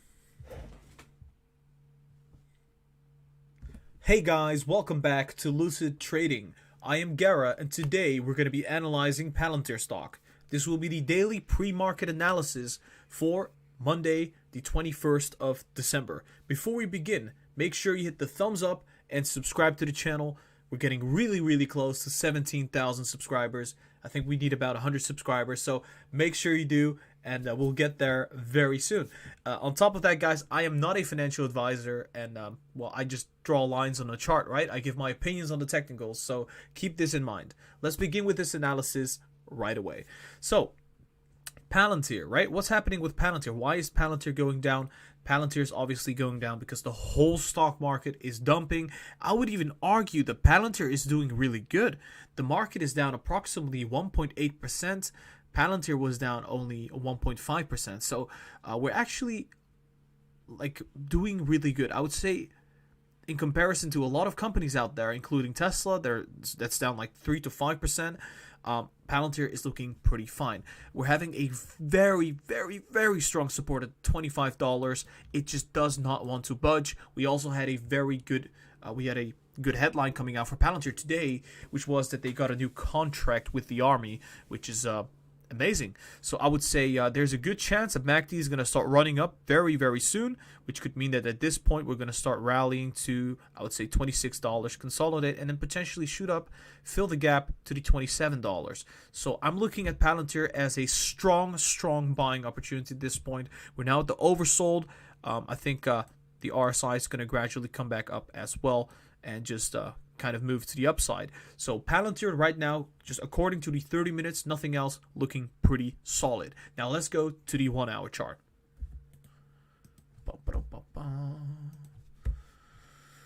They see me rolling. Peter Thiel. Peter Thiel is awesome. He's I think he's the one getting the contracts in. I wouldn't be surprised.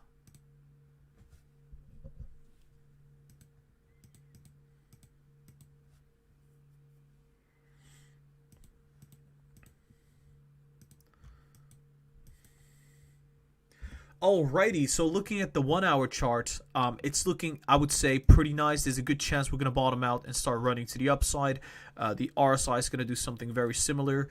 I would say the price is going to be running up to $26, gradually to the $27, consolidate, and I would say we would go towards the $28 and test the $29 fail and keep going up to the 30s. So in my opinion, Palantir is looking very fine. We just need the markets to stabilize again for us to be running up quite significantly to the upside, potentially to the $31 before seeing a kind of major correction to the downside after rallying for like a couple days, right?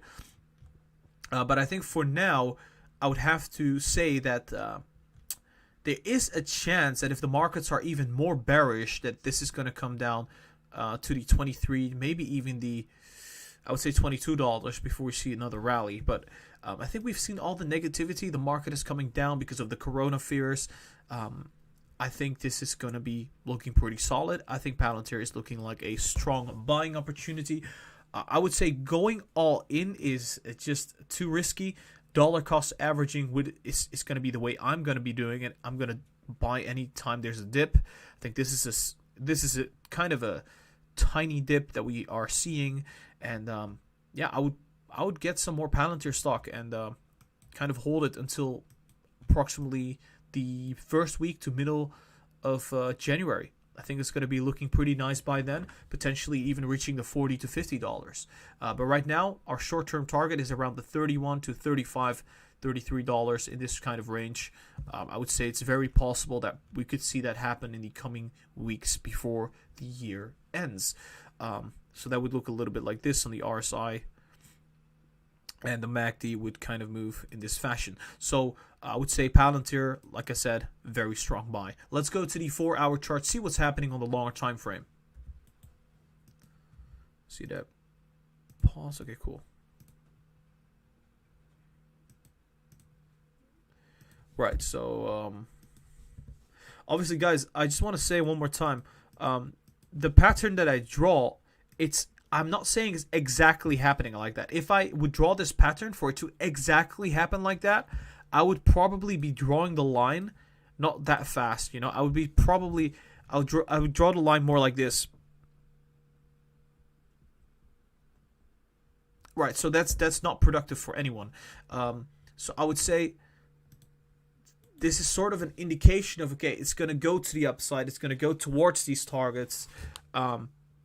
Mostly, I would say, I think 80% of the time we get there anyway. So keep that in mind. Nobody, I'm going to tell you, nobody knows what exactly happens in the markets. Nobody, aside from the Federal Reserve, because they own the money supply. I think nobody outside of that could give you exact numbers. Joe Borgia just joined the Lucid Explorers. Thank you so much for your donation. I really, really appreciate that, Joe. That is awesome. Thank you.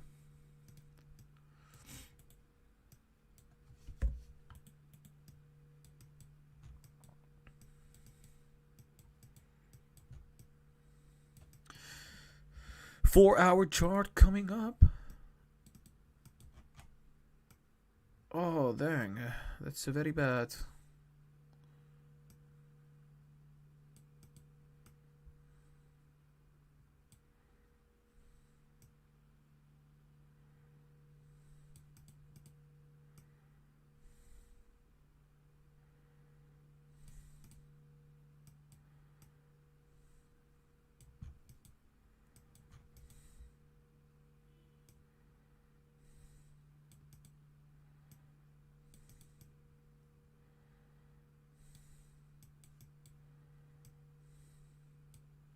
Still valid. We're not really destroying the trend yet, so I think we're still fine. I can still move this line every now and then, this trend line. As long as we can still do that, the bullishness is still coming. But if it breaks trend, which means if it goes to this kind of area, well, obviously we broke the trend line, and that could be very bearish.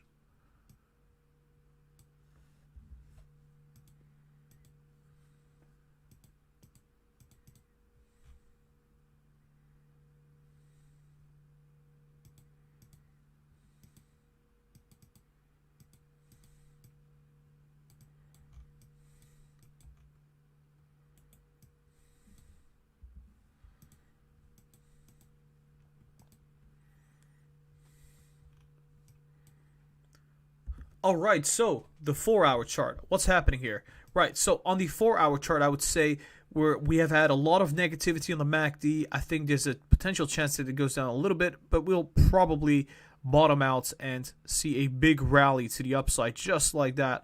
And I would say we would move in this kind of fashion, which could potentially mean that we are going to see a significant rally to the upside starting right about here where we are currently.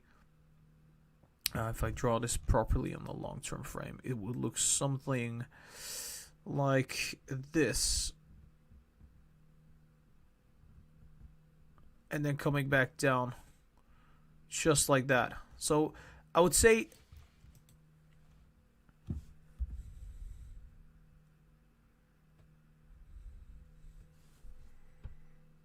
no, that doesn't look correct actually. It's so difficult to draw on the long-term time frame.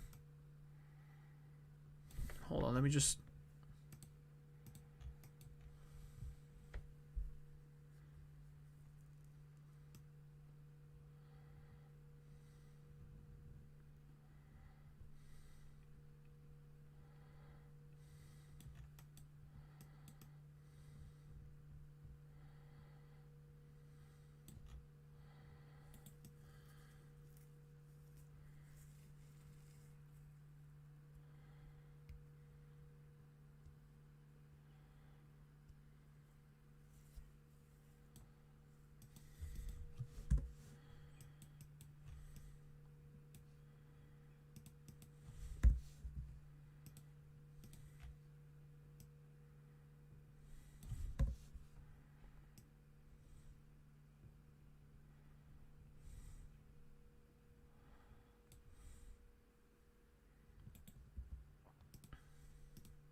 So difficult.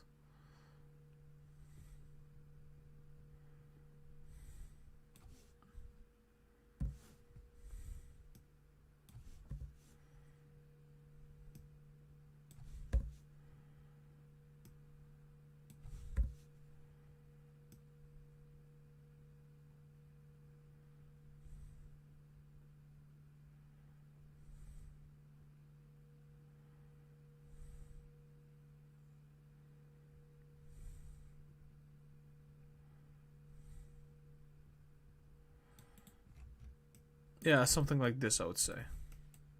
That's more fitting, I would say. Because we have the lockup period expiration date right here. And then right here, we would potentially start rallying again. Potentially. Oh.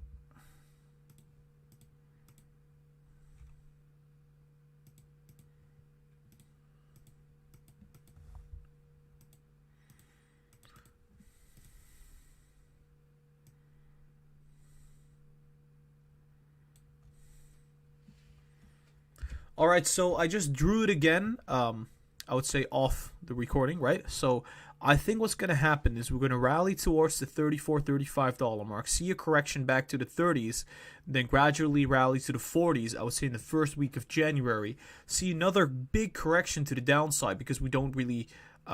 I don't think we're going to be going up if the whole stock market is coming back down. I think around middle of January, we'll see a lot of negativity around the stock market, which is going to impact Palantir as well, kind of correcting all the way down potentially to the $30, using the 30 as support, and then trying to rally, but we pretty much can't rally at that point because from the 22nd of January, around that range, we would see, I would say 2 weeks from that, we would see a IPO lockup period expire, which would mean 80% of the shares that insiders are holding, they're going to pretty much be allowed to sell those shares.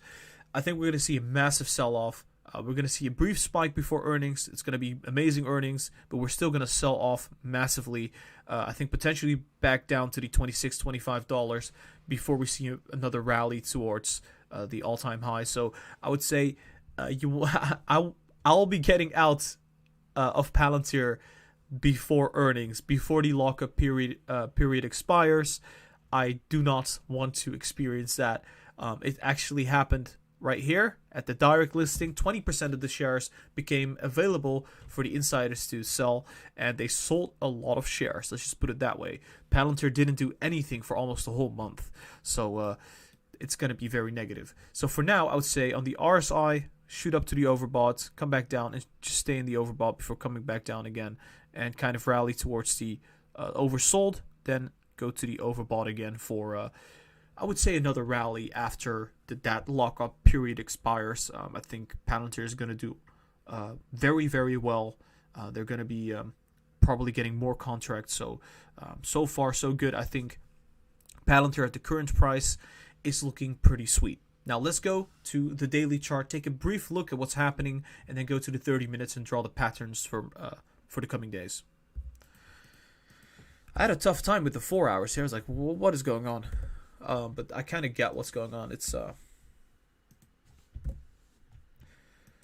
also going to depend on fundamental news, guys. I have to always tell you guys that if fundamental news changes, like if they get several contracts in one go, this could skyrocket right away and just pretty much do the complete opposite what we're saying.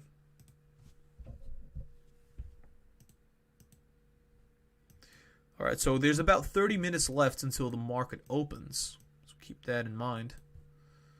I want to briefly check CD Projekt. Let's see what's happening here. We're going to go back to Palantir in a second.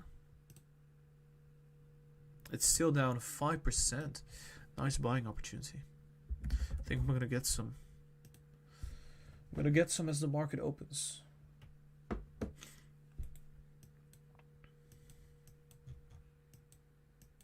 There you go. I am very curious what's going to happen to Tesla. It's still down. It's still down 4.5%, guys. That's not looking too good. We did draw that it would go down, so.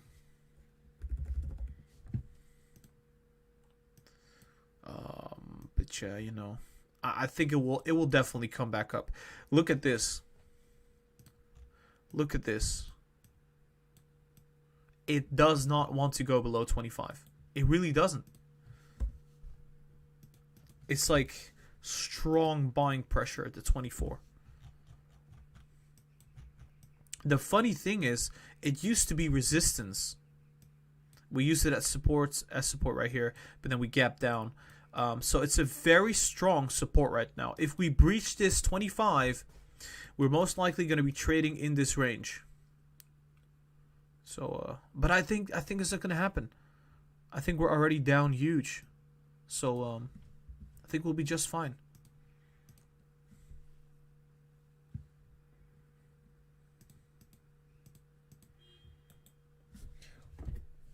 Hold on.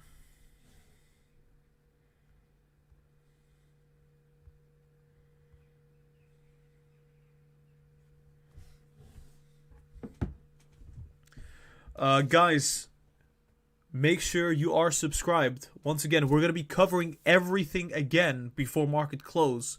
If you want to be notified for that, I think you would benefit a lot from subscribing.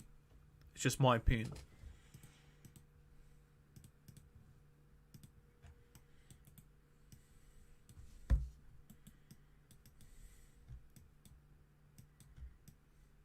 I'm just excited because we're getting so close to 17,000. It's just insane. So I can't believe it. You know, I thought, my personal opinion was that we would reach 10,000 by January, the end of January. I even said this several times in the beginning. I said, hey, maybe we reach 10,000 in January. We're now sitting at 16.9 thousand.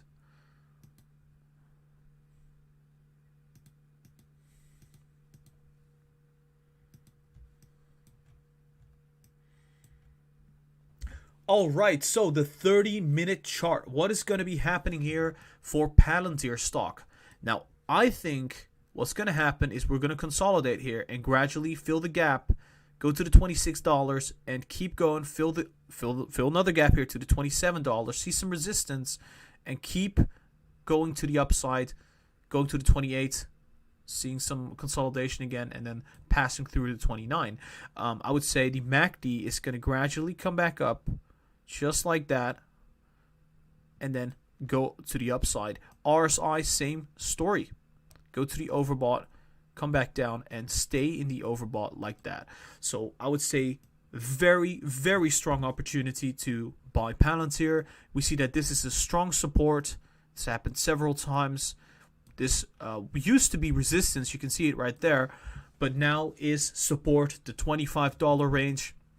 However, keep in mind, because the markets are very volatile right now, if the markets keep selling off, we could see Palantir go down to, I would say, the $22 and then bounce and then start rallying from there. That would be very, very bearish, because we had a tough time getting above the $25 in the first place. So if we get below the $25, we're going to be stuck below it for, I think, a couple weeks. So as long as this $25 is held, like I said, we had good news coming out for Palantir. We still have the stimulus news that came out. Maybe it's going to start playing its role very soon. Maybe the markets are going to gradually recover. I think in that scenario, we're going to see Palantir go to the 27 and then towards that $30 mark. All right, guys, this was the Palantir analysis. I hope you enjoyed it. If you did, hit me up with the thumbs up, subscribe to the channel, and check out the social media. We have an Instagram, TikTok, and Twitter.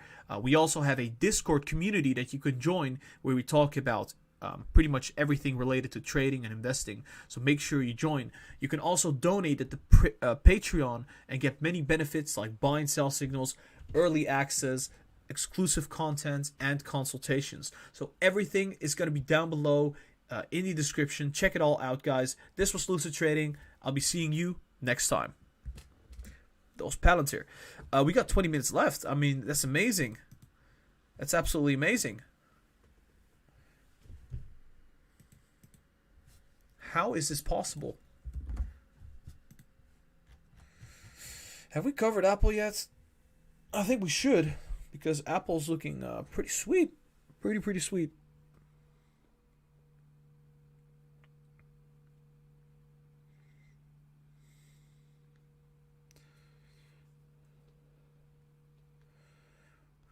Let me just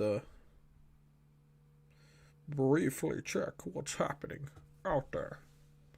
Not a whole lot. We got about 20 minutes left until the market opens. Tesla is down 3.8%. Nio is down 3.3%. We got Palantir, like I said, only down 2%, while the market is down like 2% or something like that, right? The S&P. Let me just check it out. S&P down 1.78%. Potentially bouncing to the upside, right? I think there's a good chance it's going to cross on the MACD and see a nice recovery rally. So that's what I'm looking at. We do see that the S&P 500, as we speak, is seeing some resistance right here, where we usually saw support, right? This was a support level right here and right here, now becoming resistance. So that is interesting. Very, very, very interesting. So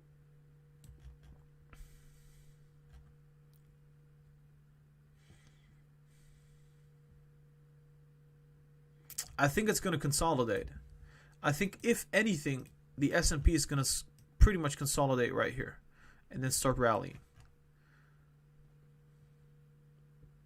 That's my opinion right now.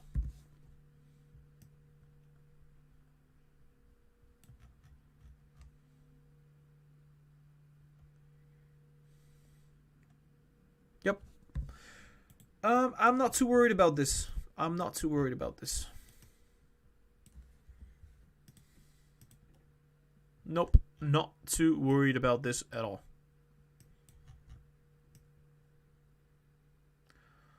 I think we're just fine. Want to check Apple out. Yeah, Apple is it's seeing the worst case scenario, so potentially go back to the 123, 122 in the worst case. We did say this though. Obviously, this is not some pattern that we drew today. This is Oh wait, yeah, this is the pattern that we had a pattern that was sitting right here, but we moved it right here, just to get some more clarity on where things could probably go. It looks like we're seeing support, solid support, so maybe we'll start rallying from that point. Obviously, we don't have strong volume yet, so maybe things will change drastically as we get volume going for us.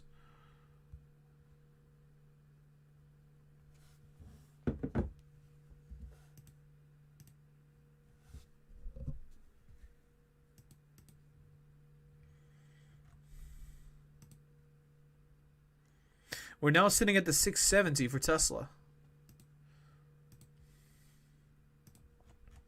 It seems like we're seeing a lot of buying pressure now. Let's see what's going to happen next.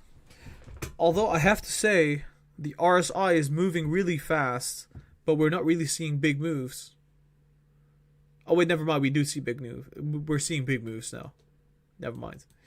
It's looking pretty solid.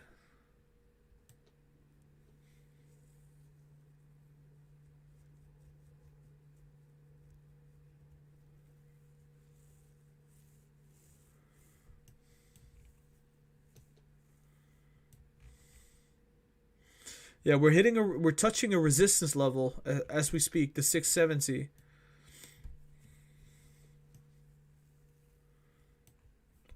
Yeah, so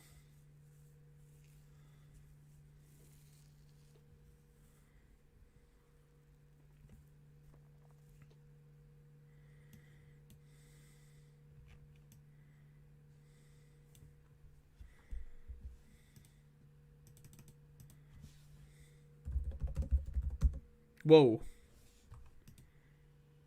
That's crazy.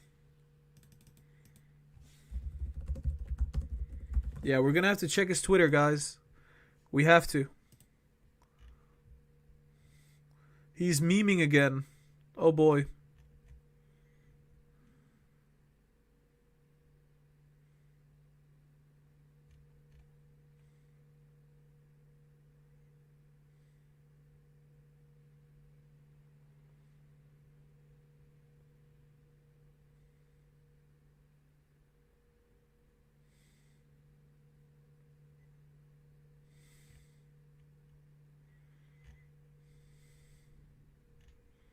Yeah, so I saw a very strange, very strange comment by Elon.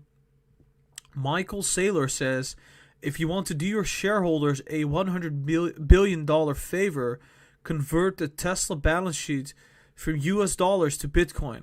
Other firms on the S&P 500 would follow your lead, and in time it would grow to become a $1 trillion favor. Elon Musk says, are such large transactions even possible? With Michael Saylor saying, yes, it is possible. But the problem is, what is going on, you know? Why is he replying to such comments? That is not good. I don't think it's good for Elon to be doing that kind of stuff. Let me check Palantir for a second. Somebody said it's shooting. Yep, Palantir is shooting.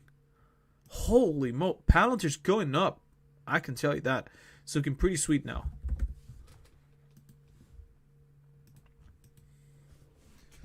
So that was just.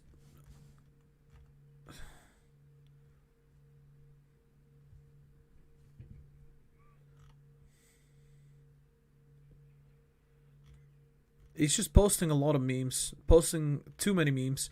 So this one is actually kind of weird. Somebody says, I predict a crash. I also predict it will reach 50,000 in the next 5 years. And he's like, sounds about right. I mean, like, at some point you have to say, like, hey, what is happening with Elon? Why is he posting this way? It's the CEO of the company, right? Maybe he's intentionally kind of acting goofy because maybe it's like imposter syndrome or something like that. Because his stock price is like going up through the roof and now he's acting up. So, yeah. It's weird. Really weird. It's not like we're not used to... It's not like we are not used to that kind of behavior. It's Elon. I mean, you sign up for that if you buy Tesla stock. It's a bit confusing.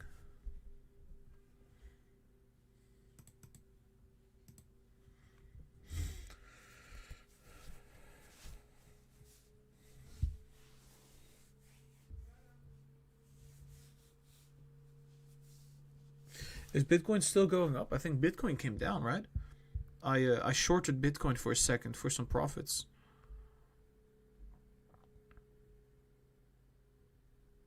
The markets are coming up now.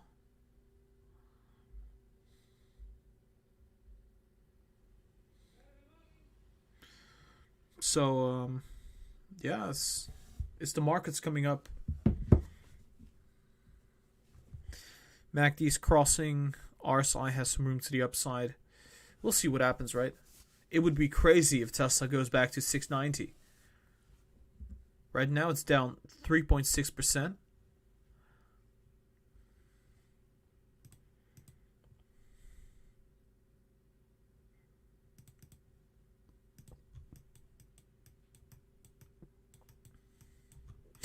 For anybody that wants to watch the Palantir or Nio analysis, if you rewind the live stream, you can watch me analyze Palantir and Nio.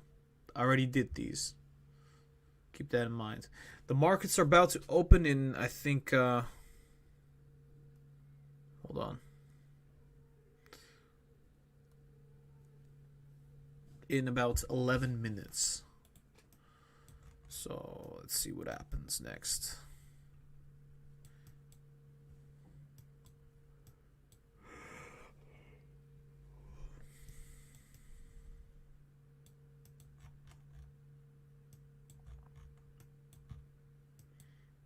Yeah, I'm yawning. It's annoying. Guys, I'm gonna get myself a coffee. Just hold on. I'm gonna get myself a coffee. I've been getting coffee back in a second. Yeah, no. Much love, Lucid.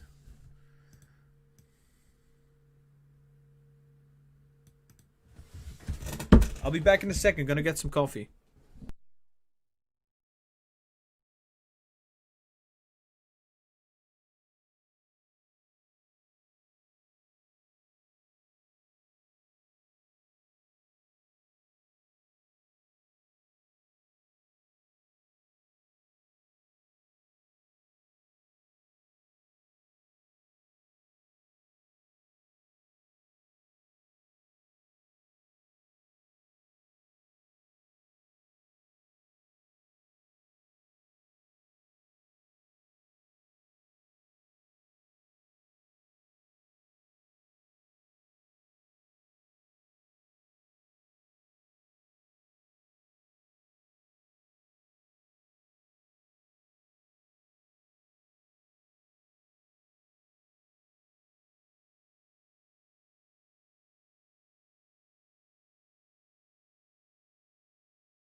I'm back. Did everybody leave? Oh, everybody's still here. Great, fantastic. Yeah, I think I got my coffee now, which is nice because it's really cold in here and it's kind of warming my hands now. Great. Markets are opening in 6 minutes. I'm going to share the link to this live stream so people know. Markets opening.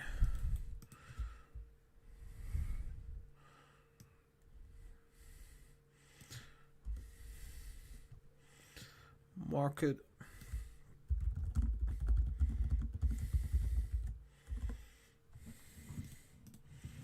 Righty. So, yeah, I would say Tesla's looking pretty sweet. We're seeing some resistance at the 970. I wouldn't be surprised if it comes down, because I just wouldn't be surprised, right? Let's just put it that way.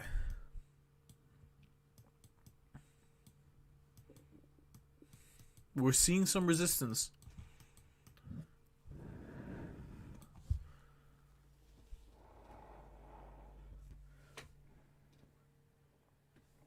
So hot.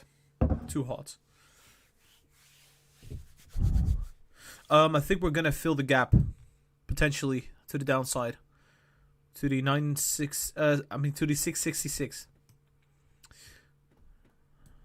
Potentially, right? We'll see.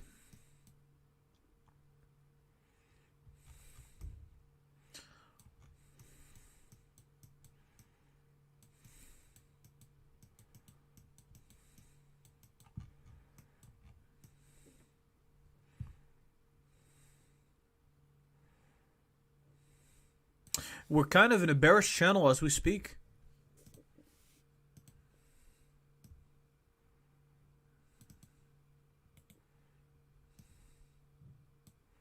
Yeah, this is we're in a bearish channel, huh? So there you go. See what happens. About 4 minutes left. So we're still stuck in this bearish channel. I would actually probably be able to draw it more like this, if anything.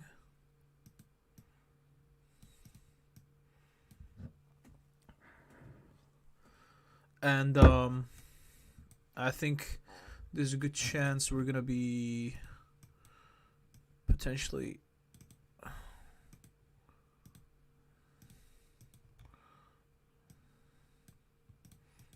we'll see what happens, right?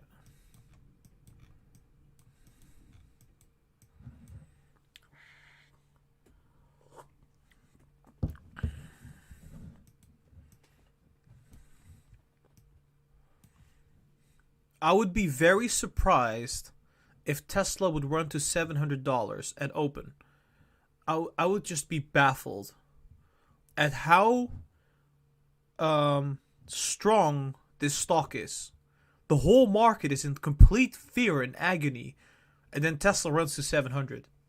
That would just blow my mind away. It would just, if that happens. Market open in about 2 minutes. Not only that, we're sitting at like all-time highs, right? So it would be weird. I think it would be very weird if Tesla would suddenly run up again. Especially because the market is so bearish right now. Let me just double check that. See if that's actually the case.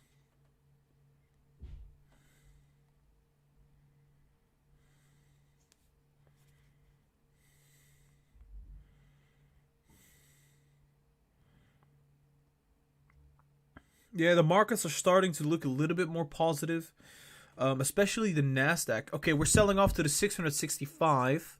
Not surprising. We filled the gap. So like I said, we would fill the gap. We filled the gap now. This does give us some room to the upside if the markets keep recovering. We filled the gap, but we still see No, that's it. Yeah, that should be it. Should be opening positive now. But yeah, we're seeing resistance at the 670, guys. And we're also in a bearish channel as we speak. So we're having lower highs. We're having lower lows. We'll see what happens. We need a trend reversal for the whole market for Tesla to go up. I think 666 again. Oh boy, it's going to be a bumpy ride. It's going to be a bumpy ride indeed. So about 1 minute left. 1 minute left, guys. See what happens. Oh boy, I am so fearful. I hope. Oh boy, there we go. Yep, we're selling off. Yep, this is the sell off. We're at the 660s. Maybe nope, it's selling off. It's yeah, I warned you guys. This would probably happen. It could bounce. There you go. 660s is a strong support. So maybe it starts bouncing. Maybe it starts bouncing now to the 669 potentially.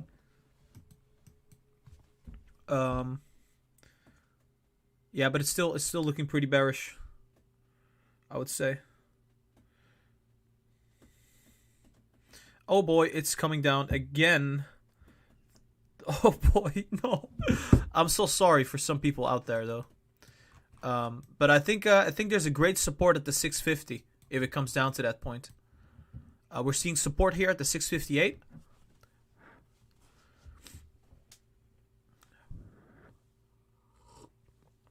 $660s. We're coming back up now. We're still a lot. This is the sell off. What can I say? I mean, the catalyst, the S&P 500 catalyst, is kind of over, isn't it? So the next catalyst is the Q4 deliveries, which it's like 2 weeks out. So we kind of have a vacuum where, well, let's not speak too soon, right? We can see that we sort of saw support right here. So let's just put this just like that. This is a support range at the 657. We're now kind of running up towards the 665. I would say, oh boy, it's very volatile. Lots of volume coming in as well, because it's obviously market open.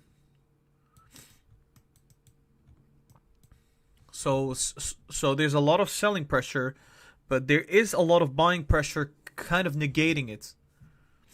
And so far, I mean, people are taking profits. Oh, Palantir's up to the 26.77. Guys, Palantir, what the what? Palantir's up 3%. Guys, like we said, Palantir would run up to the moon. Okay, that is fantastic. We filled the gap for Palantir. Let's go back to Tesla. Tesla's still looking rather negative. But yeah, that's amazing. That is just amazing. What can I say?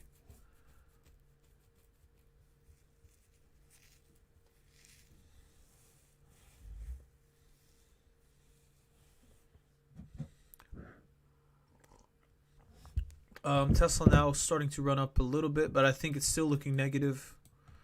Not really. Yeah. It's going to come down now probably to the 657. This range, I would expect. Because it's it's crossing now on the MACD, so we'll see.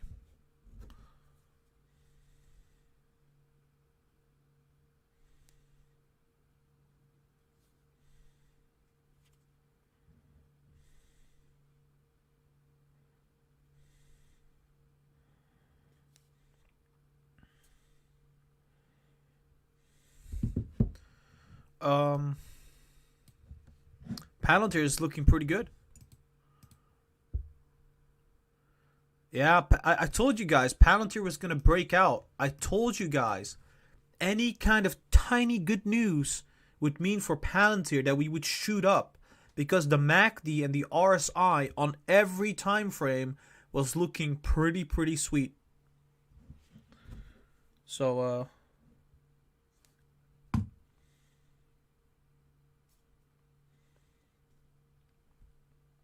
yeah. Palantir now sitting at the 27. Meanwhile, Tesla's selling off. That's just unfortunate, I guess.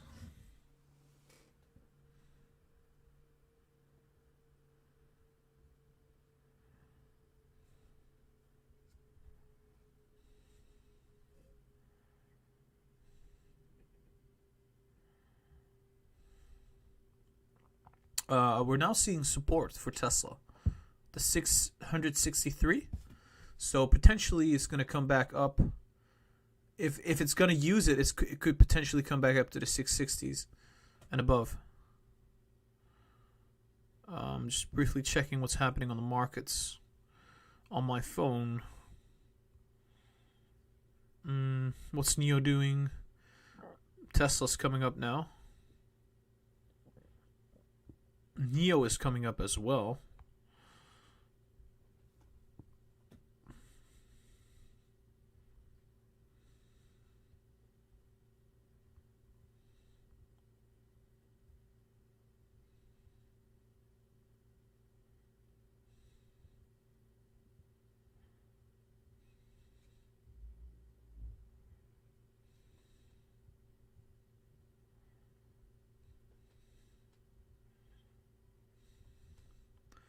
Tesla now at the 666.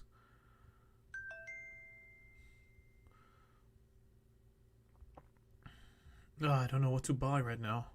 Let me check Apple. I got some cash, took some profits. Apple's going up as well, so yeah, I mean, like I said, discounts buy the dip, right? So it's just discounts, nothing more than that.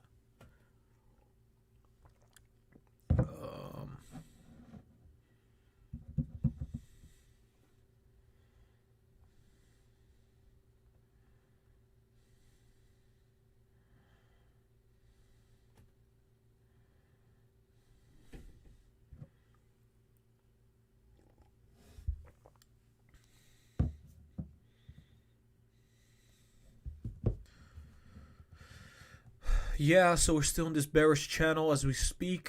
Not seeing a lot of hope for Tesla right now, while other stocks are like running up, right? We're still down 4.2%, 420. So, yeah. What can I say?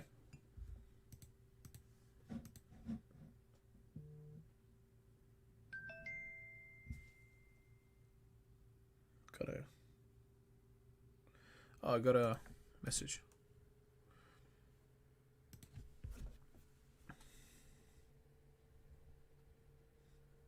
Yeah, so I would say right now, CD Projekt is running up as well, which is very nice, I would say. Not bad.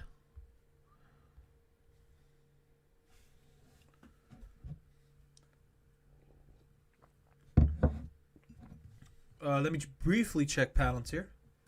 So I said that Palantir would fill the gap and then come down. Did it? Oh, so yeah, this gap. I said we would fill the gap. Look at that. We filled the gap almost exactly. So then we came back down. So now we're going to see a consolidationary phase, potentially, and then go upwards again. So I'm expecting that for now. Because we're now at the overbought. So very good news for Palantir. Whole market is negative, but Palantir is positive. I told you, Palantir was going to break out, and it broke out. And I think it's going to keep on going. It's not going to stop. With Tesla, I'm a little bit skeptical. With Tesla.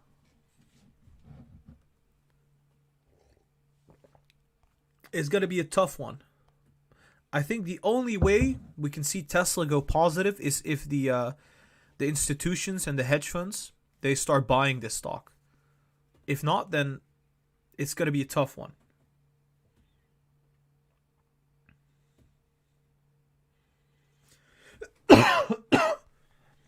I really don't know what to buy.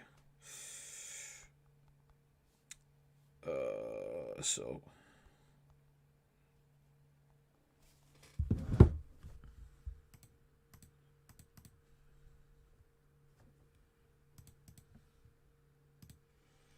yeah, so we're now sitting at the 664, still in the bearish. We have to escape this bearish channel. We have to create a higher high towards the 675, then bounce off of this 670, then go to the 680s and 90s. Which it's not happening right now. We're having, I think what's happening is, are we gapping up? Is that a gap? What? Okay, so we gapped up, I guess. Never mind. We filled the gap again. So yeah, we're about to be breaking the MACD, so any moment this could go super bearish. I'm praying for people out there. This could go really bearish to the 650s. Like I said, this kind of range. Keep in mind, people priced in S&P 500 inclusion. Now they're gonna have to price in Q4 deliveries, but it's 2 weeks out, and it's just way too far away, I think, to be pricing it in. I could be wrong, but I think it's most likely going to be a correction for the coming days.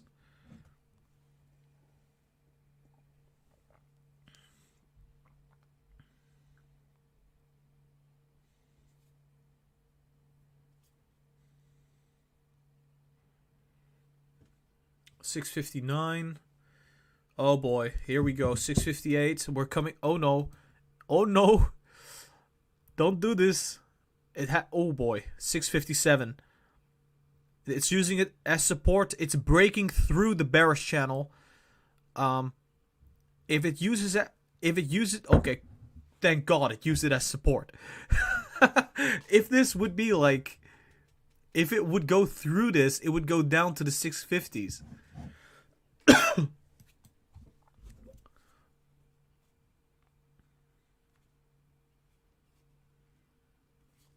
So far, so good. It is still in the bearish channel, at the down kind of. Okay, we're now breaking through the short-term trend line, which is kind of denying us the bullish run that we could have seen potentially. So we're gonna delete it now. Not gonna happen. 659. 660s. We're down approximately 5% from the all-time high. That's yeah. So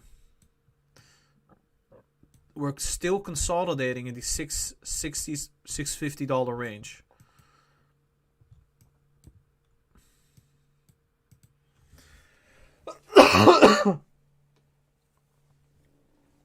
So I'm not expecting a whole lot right now.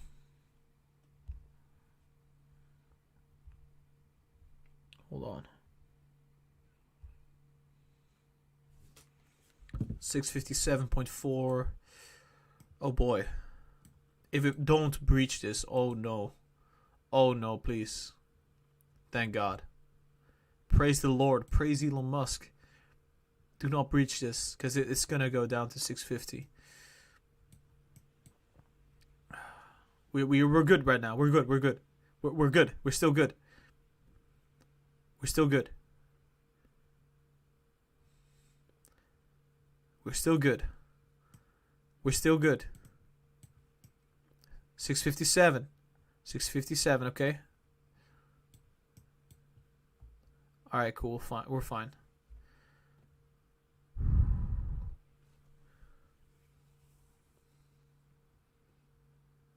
Oh no. It's testing it, guys. It's testing it. It's testing the 656.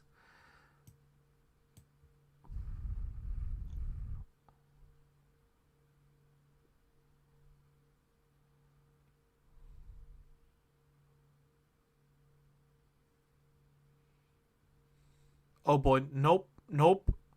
It's testing it 4 times now in like 1 minute. Yep, we're going through 656.2. We're going through.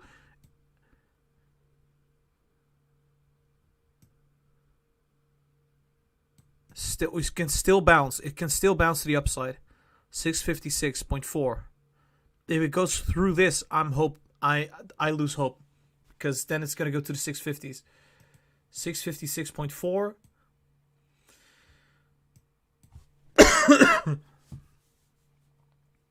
We're still fine. Okay. So we breached the MACD. Usually, it's a very negative signal. It's kind of signaling that we're going to be potentially. It looks like we're bending now on the MACD. We're going up to the 658. So maybe we'll go to this. I would say 665, 667 range, bouncing off.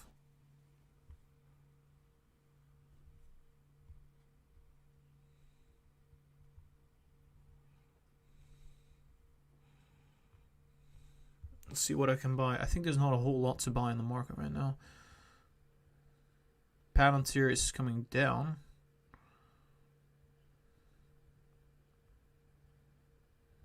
I bought some more Palantir.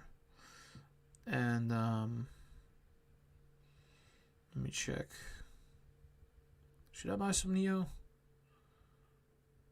Nah, not right now.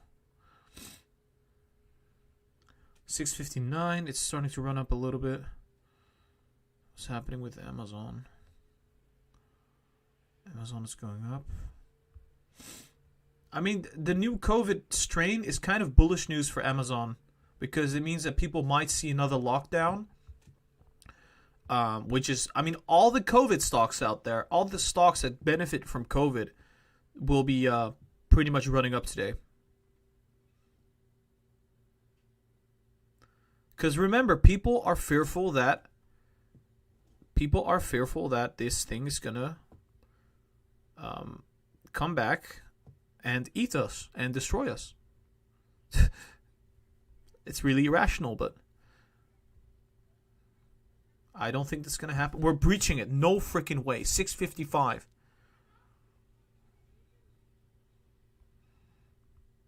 No freaking way.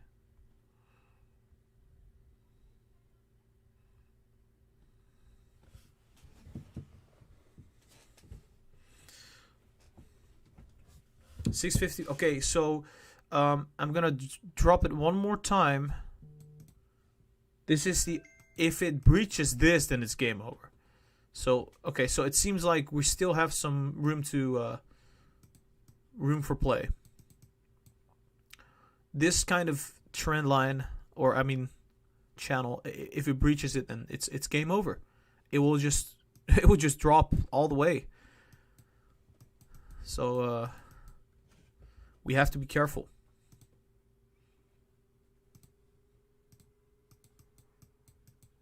Yeah, 654. It's breaching it now. It's gonna go to 650, guys.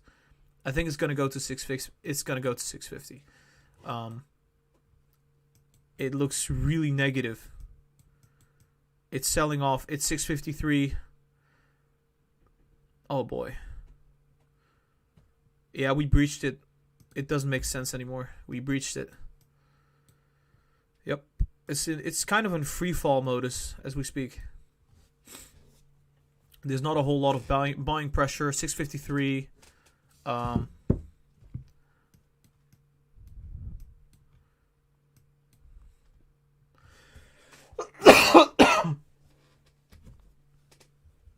Lots of selling pressure.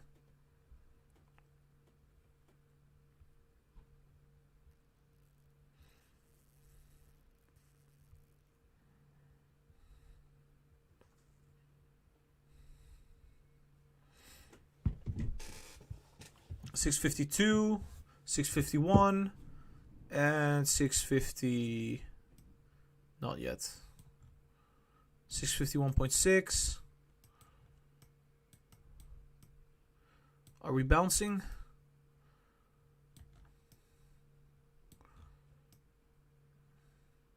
I think Oof, this is gonna look so negative, guys.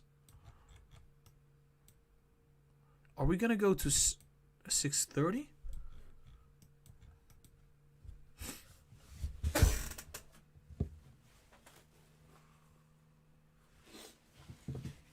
$651. I am gonna buy up a lot of Tesla shares if it goes to 630 and 620.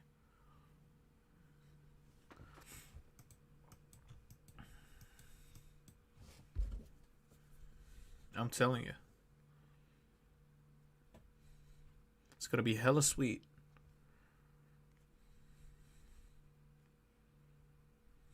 Okay, so we're bouncing 653, potentially the bottom. Potentially. No, not the bottom. It's not stopping. Well, this kind of looks a bit like this kind of sell-off.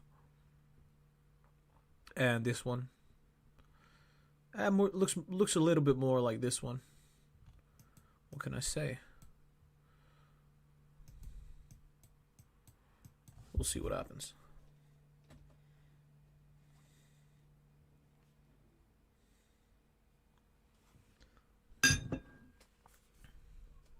What stock should I buy? What stock should I buy? Apple is... Honestly, Apple's looking sweet right now. I'll get some Apple. Amazon is meh. It's looking okay, but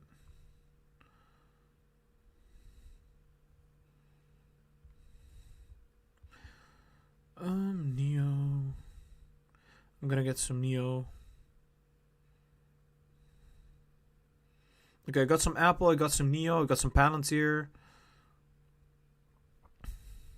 I want to get some CD Projekt, but for some reason I can't find it.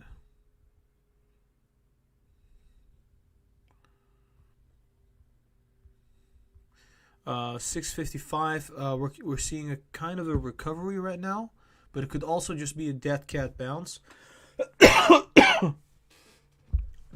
So it could potentially reach 657 and then pretty much drop down again.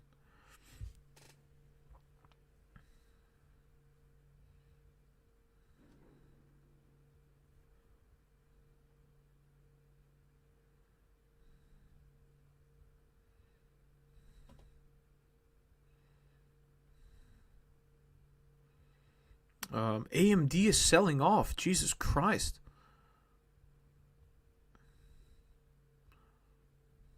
I'm gonna get some AMD. Got some AMD for myself. I'm also... Wait, it was... you know what? Should I get some Tesla? No, I'm not gonna get some Tesla. Not cheap enough yet. Got some AMD, got some Apple, Palantir. What's Virgin Galactic doing right now? Oh, Virgin Galactic is doing well. It's filling the gap to the upside. It's pretty nice. See what's happening over here. Oh, that's not what I wanted. 655.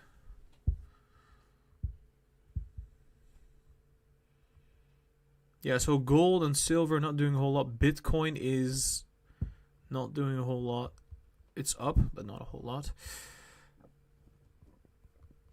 I still got some money to spare, right? So I have to like kind of put that somewhere.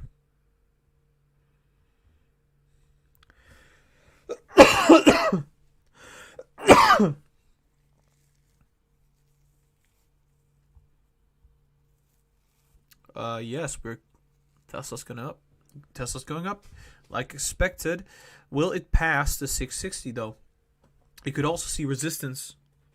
So who knows? Could see really heavy resistance there. And yeah.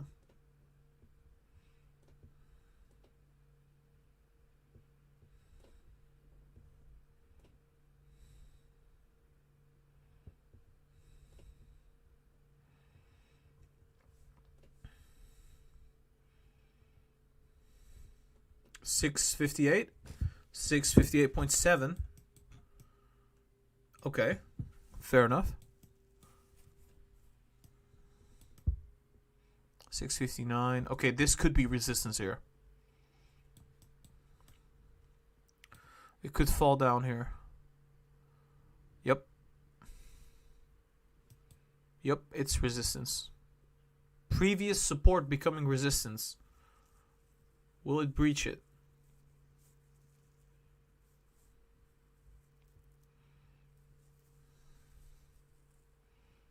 It's breaching it. Potentially. Yep, we're breaching. Alright, we're going up now. 661.7.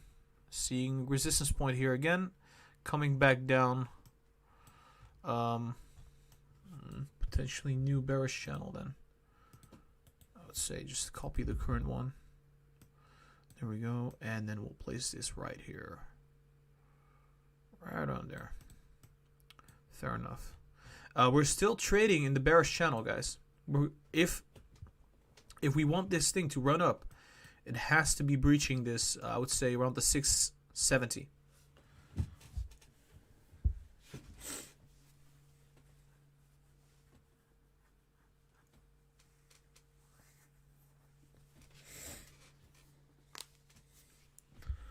$663. We're seeing quite a nice rally now. I think probably the markets are playing a role as well. I mean,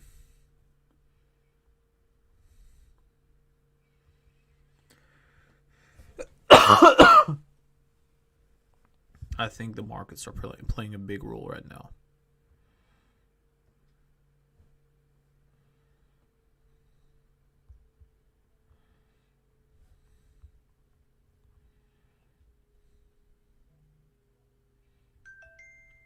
Yeah, I bought some stocks.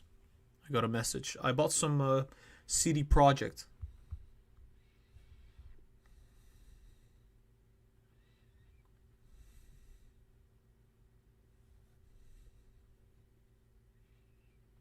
Now sitting at the 662.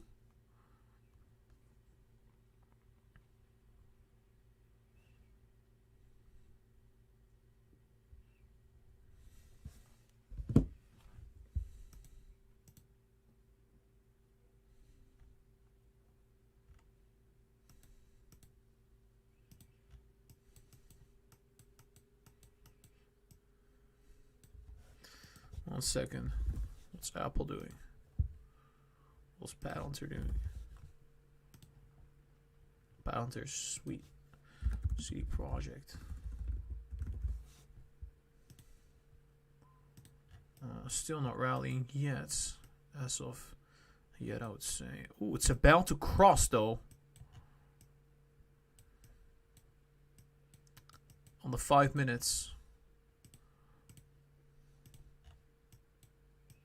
Still traversing downwards.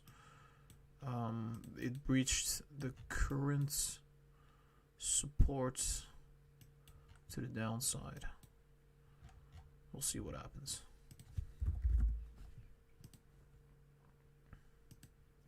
Tesla sitting at 660.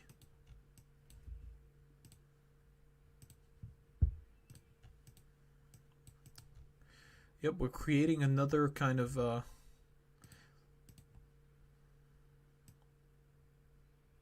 we're traversing downwards now again. Seeing some resistance. The MACD shows us that, if we zoom in a little bit, it's not looking too positive. Can tell you that.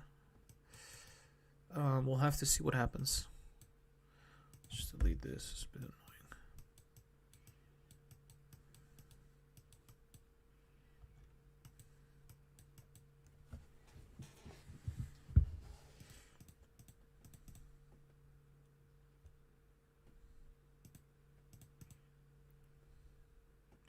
Yeah, the volume is not too impressive.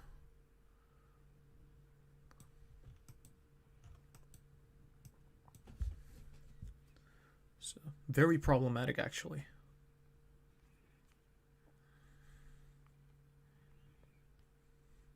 Nio starting to move up. Apple starting to move up. Palantir, AMD.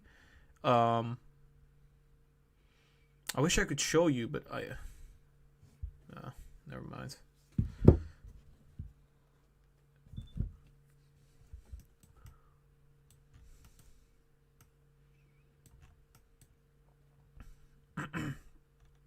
Yeah, we're still in the downtrend.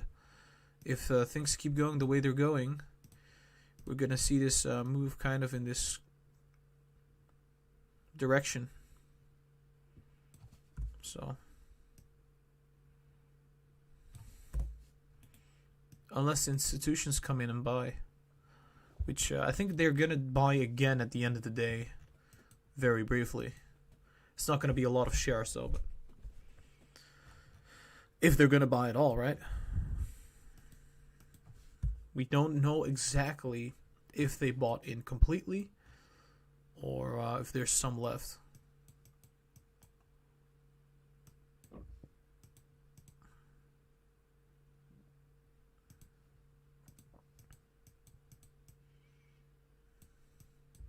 Well, I think I have to check the daily chart, guys. Give me 1 second. What's the daily chart doing?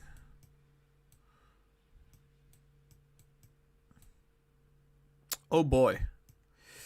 That is not good. It's not good. If this goes down, Tesla's gonna go down to $600, guys. Like I said, it has to remain flat. So go back to the 5 minutes.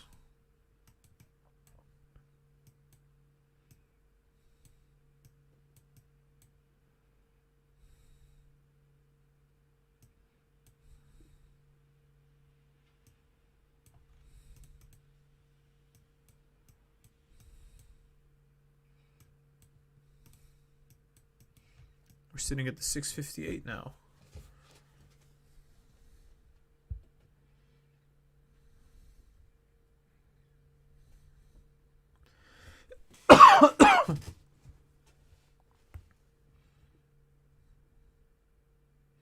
Uh, 661, bumping up now.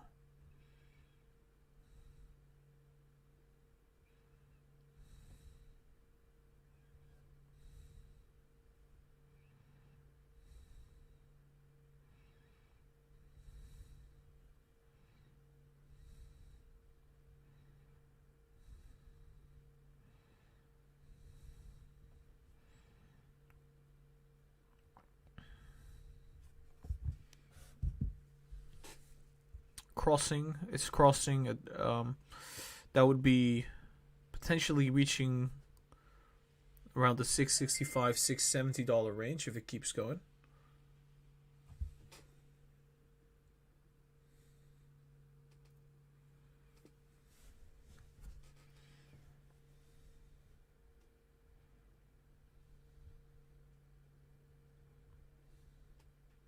Ooh, the stock market is falling again.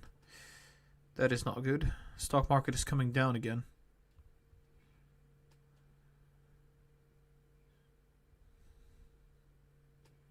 While Tesla's going up. So, that's very noticeable.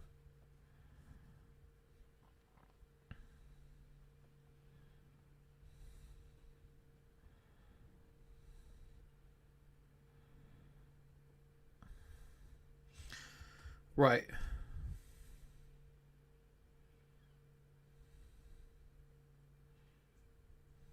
Hold on.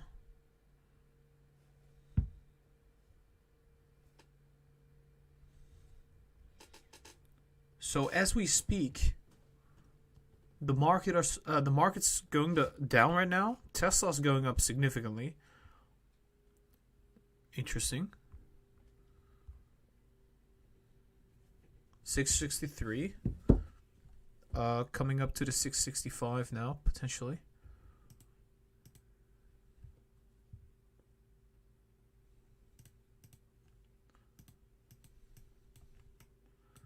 What? That's really weird. That's really weird. What? Why?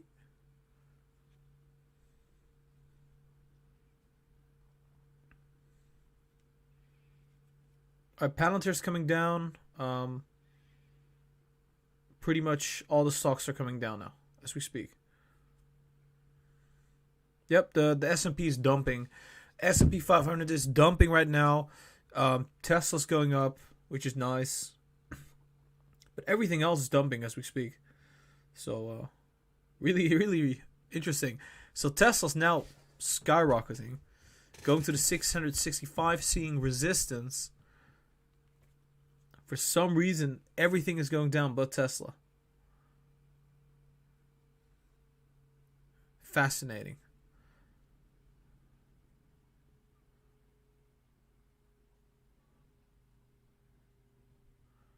Everything is down but Tesla. At least, of course, there are other stocks out there that are not down. Obviously, we're still down 4.5%. It's just we're coming up now.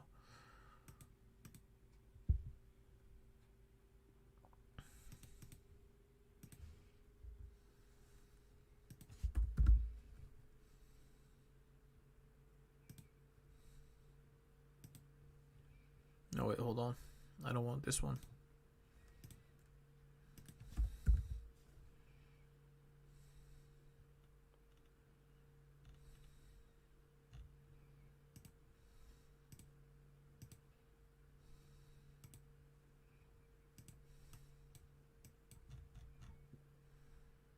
That looks so unstructured. Oh, there you go.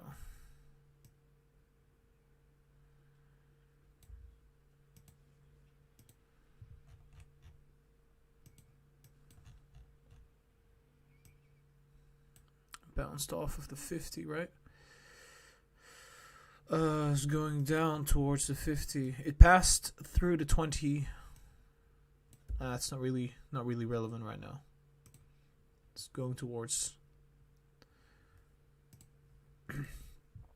the moving averages. We're now above the moving averages. We're like going down towards them, which I mean, it could either provide support. I think it was around this range. Like I said, 640, 630 ish. Wouldn't be too surprising if it goes down to this range and seeks for support and then jumps up again.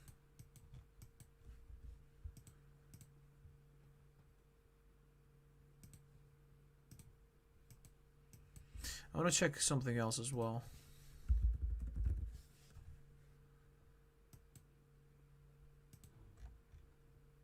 Okay, that is... Can you not? Didn't expect that, actually.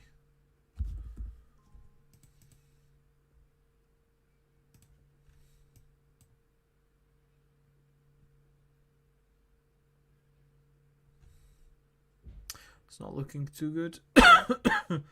Not looking good at all.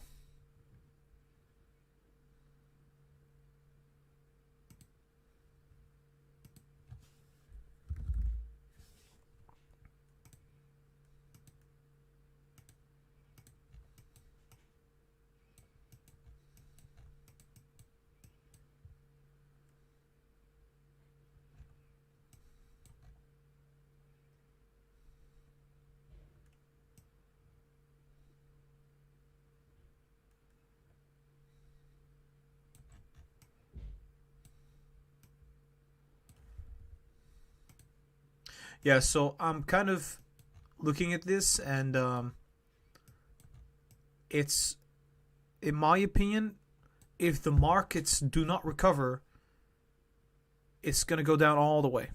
It's going to go down all the way. It's testing this right now. It's currently testing it as we speak, around the 657, 650 range.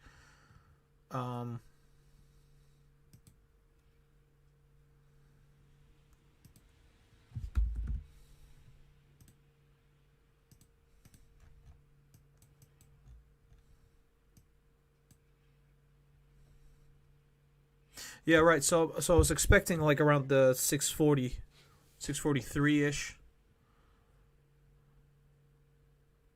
like that's right here, to come back right here. I think we're going to briefly breach that and then come back up.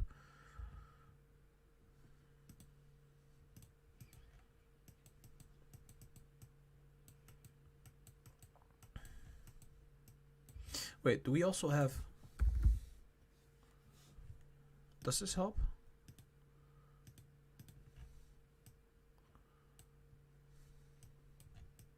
Oh, that's actually pretty good. So far, it's been pretty good. Yeah. Awesome. I like this one. I like this one. So, this is the Head and Shoulders. Well, yeah. I mean, is it really, really useful? Sometimes. Let's just remove it. I don't want to make it too complex.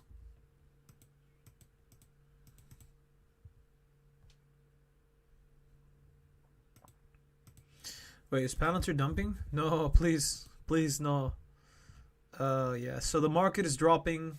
This is to be expected, guys. Market is dropping, Palantir's dropping, everything is dropping. 5 minutes. Yeah, so far it's going exactly like we said. It's moving in this downtrend, and I kind of, there was like an 80 to 90% chance we were gonna go into this downtrend because the markets are negative. It was kind of obvious. Any person with some common sense would be able to just do the same thing I did there. I think today's analysis is just obvious. Markets are trending down. But I think we're going to recover, though. This is not going to be too negative.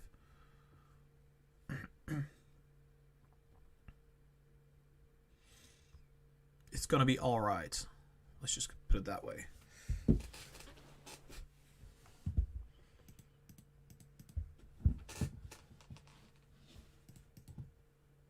What's happening to Apple? 125. Oof, oof. Yeah, I mean, I did kind of expect this. We're having dead cat bounces now because the fundamentals of the whole market are like corroding as we speak. The markets were pricing in COVID is going to be gone in the next 6 months. Well, guess what? COVID is here to stay for the next 6 months. Pretty much.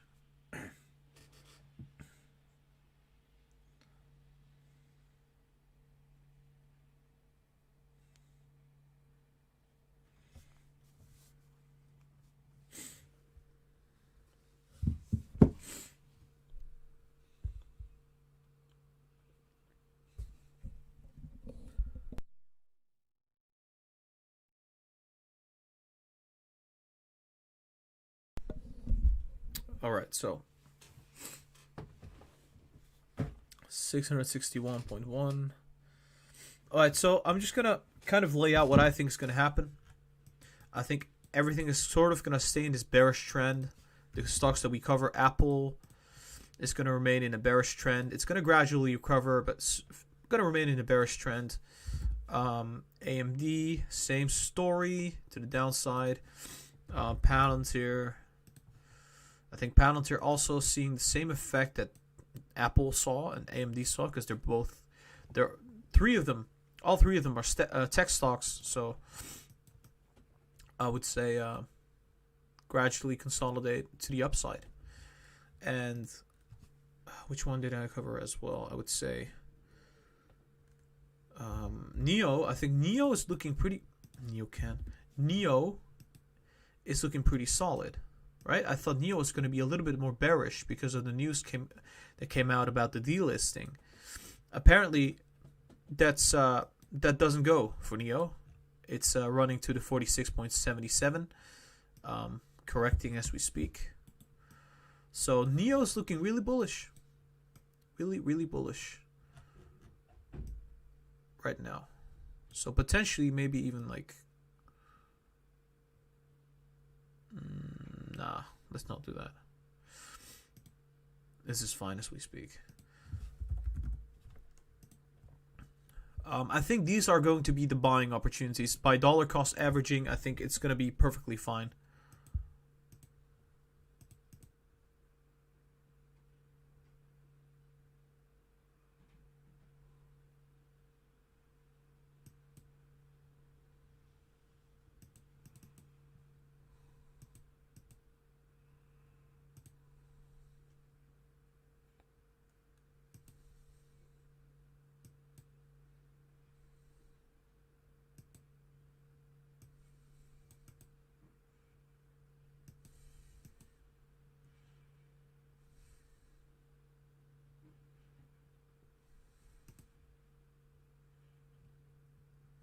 I'm seeing some really nasty spam in the chat.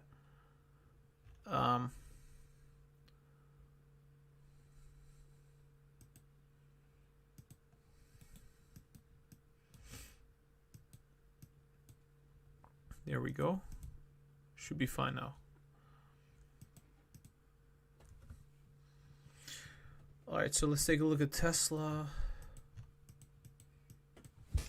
Oh, also guys, today I'm going to be doing the buy and sell signals for the Patreon. So keep that in mind for everybody that is already a patron. It's going to come today. I'm going to give you my personal opinion on which stocks are looking good and which stocks are looking pretty bad. And it's going to be up on Patreon today. If you are interested in getting access to the Patreon, you can donate at the Patreon. There's a link down below in the description.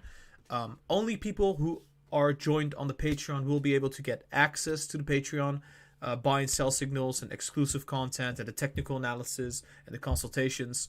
So once again, Patreon link is down below in the description. I'll be sharing the buy and sell signals for this week and the next week. It's going to be coming up today. Link in the description.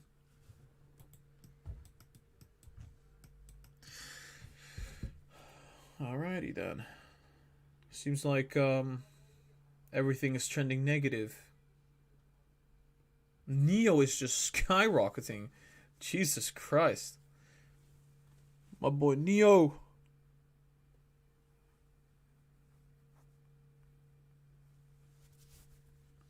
Nio is like Nio is a rocket. Until Nio Day, it's a rocket.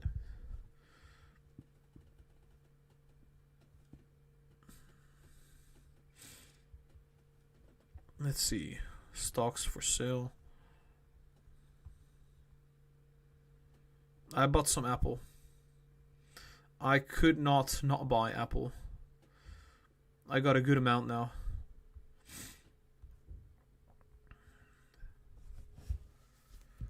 Tesla is still moving sideways as we speak, so not really.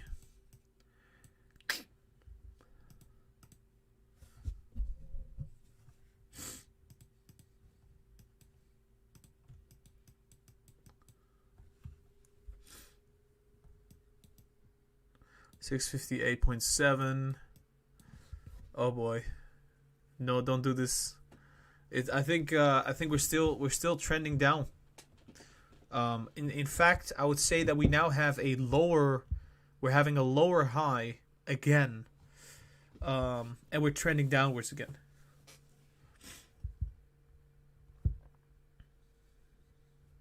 So that's just dang it.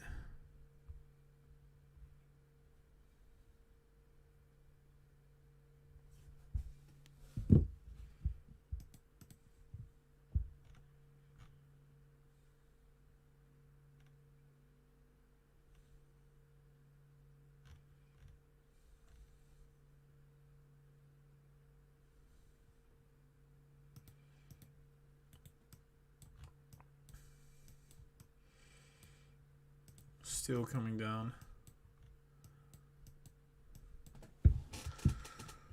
It's just unfortunate, I guess.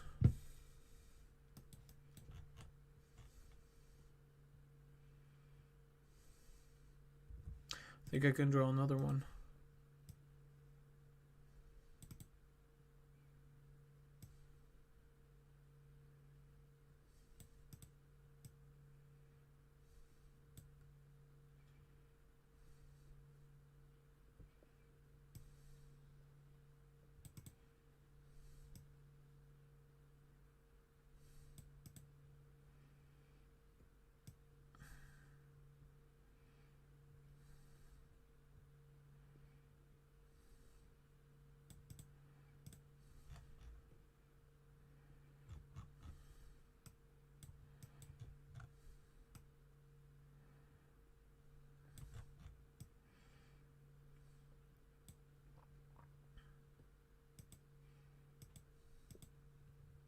gonna draw this one red. It's more like resistance. I mean, at this point. Oh, there we go again. 657.3. Let me check the chat.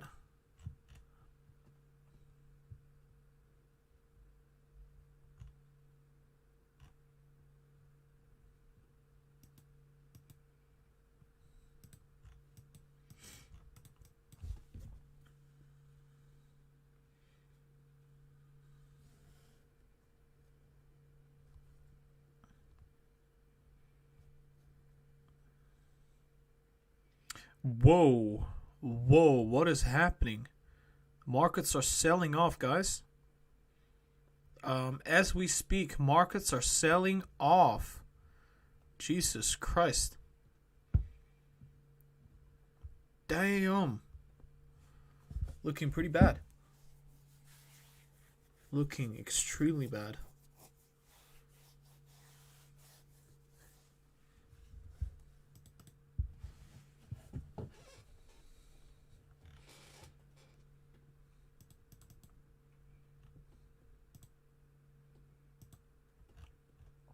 Baron, I made you moderator. If there's anybody like spamming or anything like that, it doesn't happen too often, but if it happens, could you please like fix the problem? Valon Elisar, I'm gonna make you moderator as well.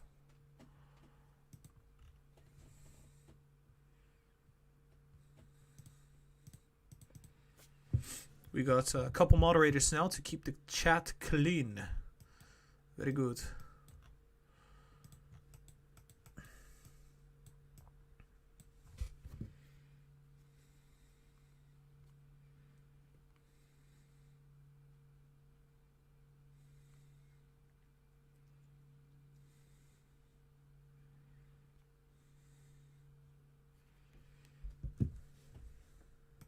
See what's happening in the live chat. Okay, cool.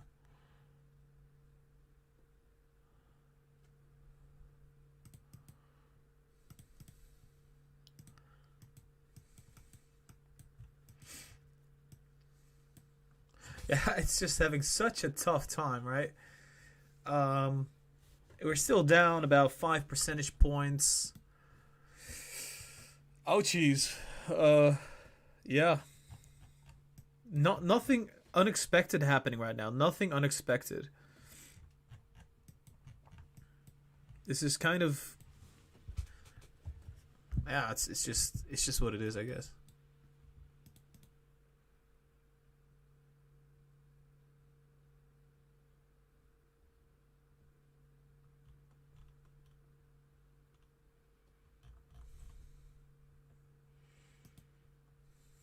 Wait, what? What? Wow, that is insane. Look at that. Look at that. Yeah, but this was also like, it's not too strange. I kind of did see this coming because of the fact that the markets are so bearish. It could keep going until like 122. Fill the gap over here. 122, 123. Why not? CD Projekt.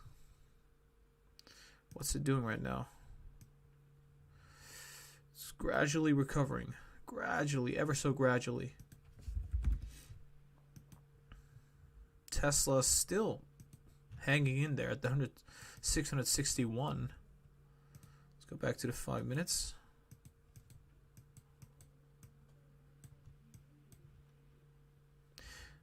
What is American Airlines doing?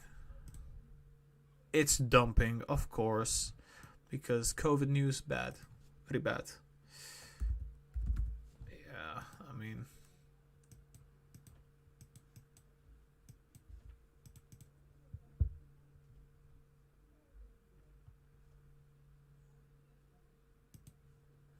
let me check my stocks. Yeah, it looks pretty bad, pretty bad. Did I sell Nio? Yeah, I sold Nio. Is Nio still going up? Nio's still going up. What the freaking frick? What is happening? Nio is going up huge. Nio's doing pretty good.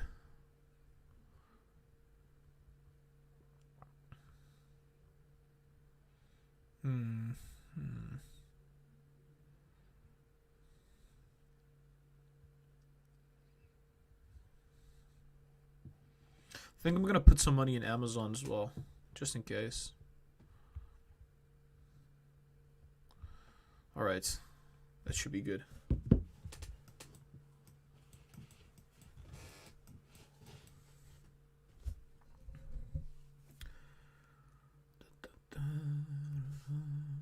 Still in the bearish channel. There's not a whole lot to see right now, I would say.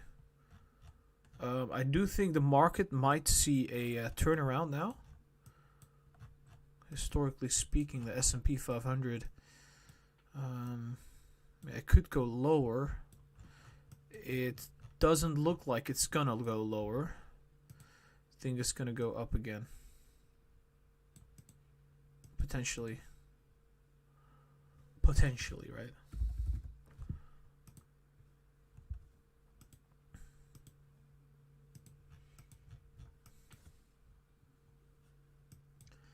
Oh, there you go. Yeah, there's not a whole lot to see. It's just everything is moving in a bearish channel, sort of. We're gonna have to see what's gonna happen very soon. We're still coming down on Tesla. I think we could potentially reach the 650 at some point, maybe even the 648. That's what I'm seeing right now.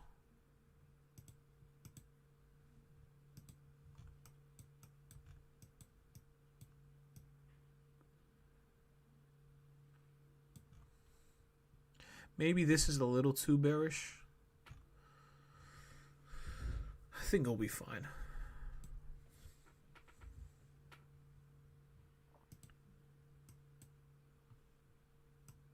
It's about to cross on the 3 hours. About to cross on the 4 hours. So it's already crossing on the 2 hours, which is very bearish. Means we could go down to the 635, 640 range with not a whole lot of resistance. So yeah, keep that in mind.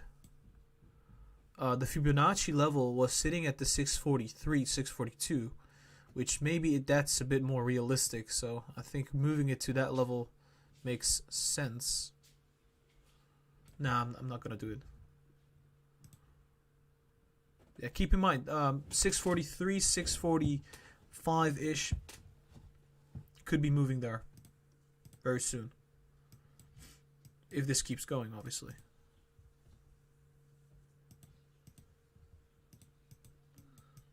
Okay, so yeah, guys, I'm gonna be wrapping up the stream right now because I'm gonna have to upload the analyses that I did in this current video. I will be going live in about, I think, approximately 3 hours from now again, before market close, to see how everything is going. There's not a whole lot to see right now. Everything is just kind of consolidating and going into a bearish channel, going sideways.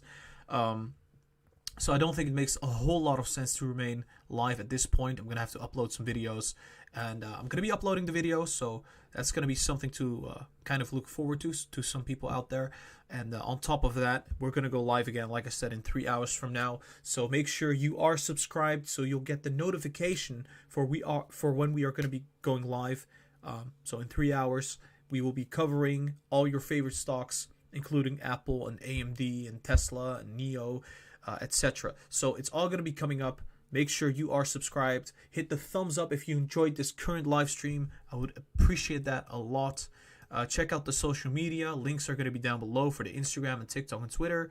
We also have a Discord community, so feel free to join the Discord, where we talk about investing and trading and everything related to that.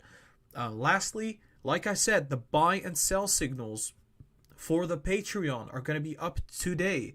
I do them once every week. And if you want to have access to that, It's Patreon only, so you have to join the Patreon. You can donate any amount. Patreon link is down below as well. You can get many benefits aside from the buy and sells. It's the early access, the exclusive content, and the consultations. So everything is going to be on the Patreon. Patreon link is down below, along with all the other links. Guys, this was Lucid Trading. I hope you guys have an awesome day. I'm going to be coming back very soon. So if you're subscribed, I'll be seeing you in approximately 3 hours. So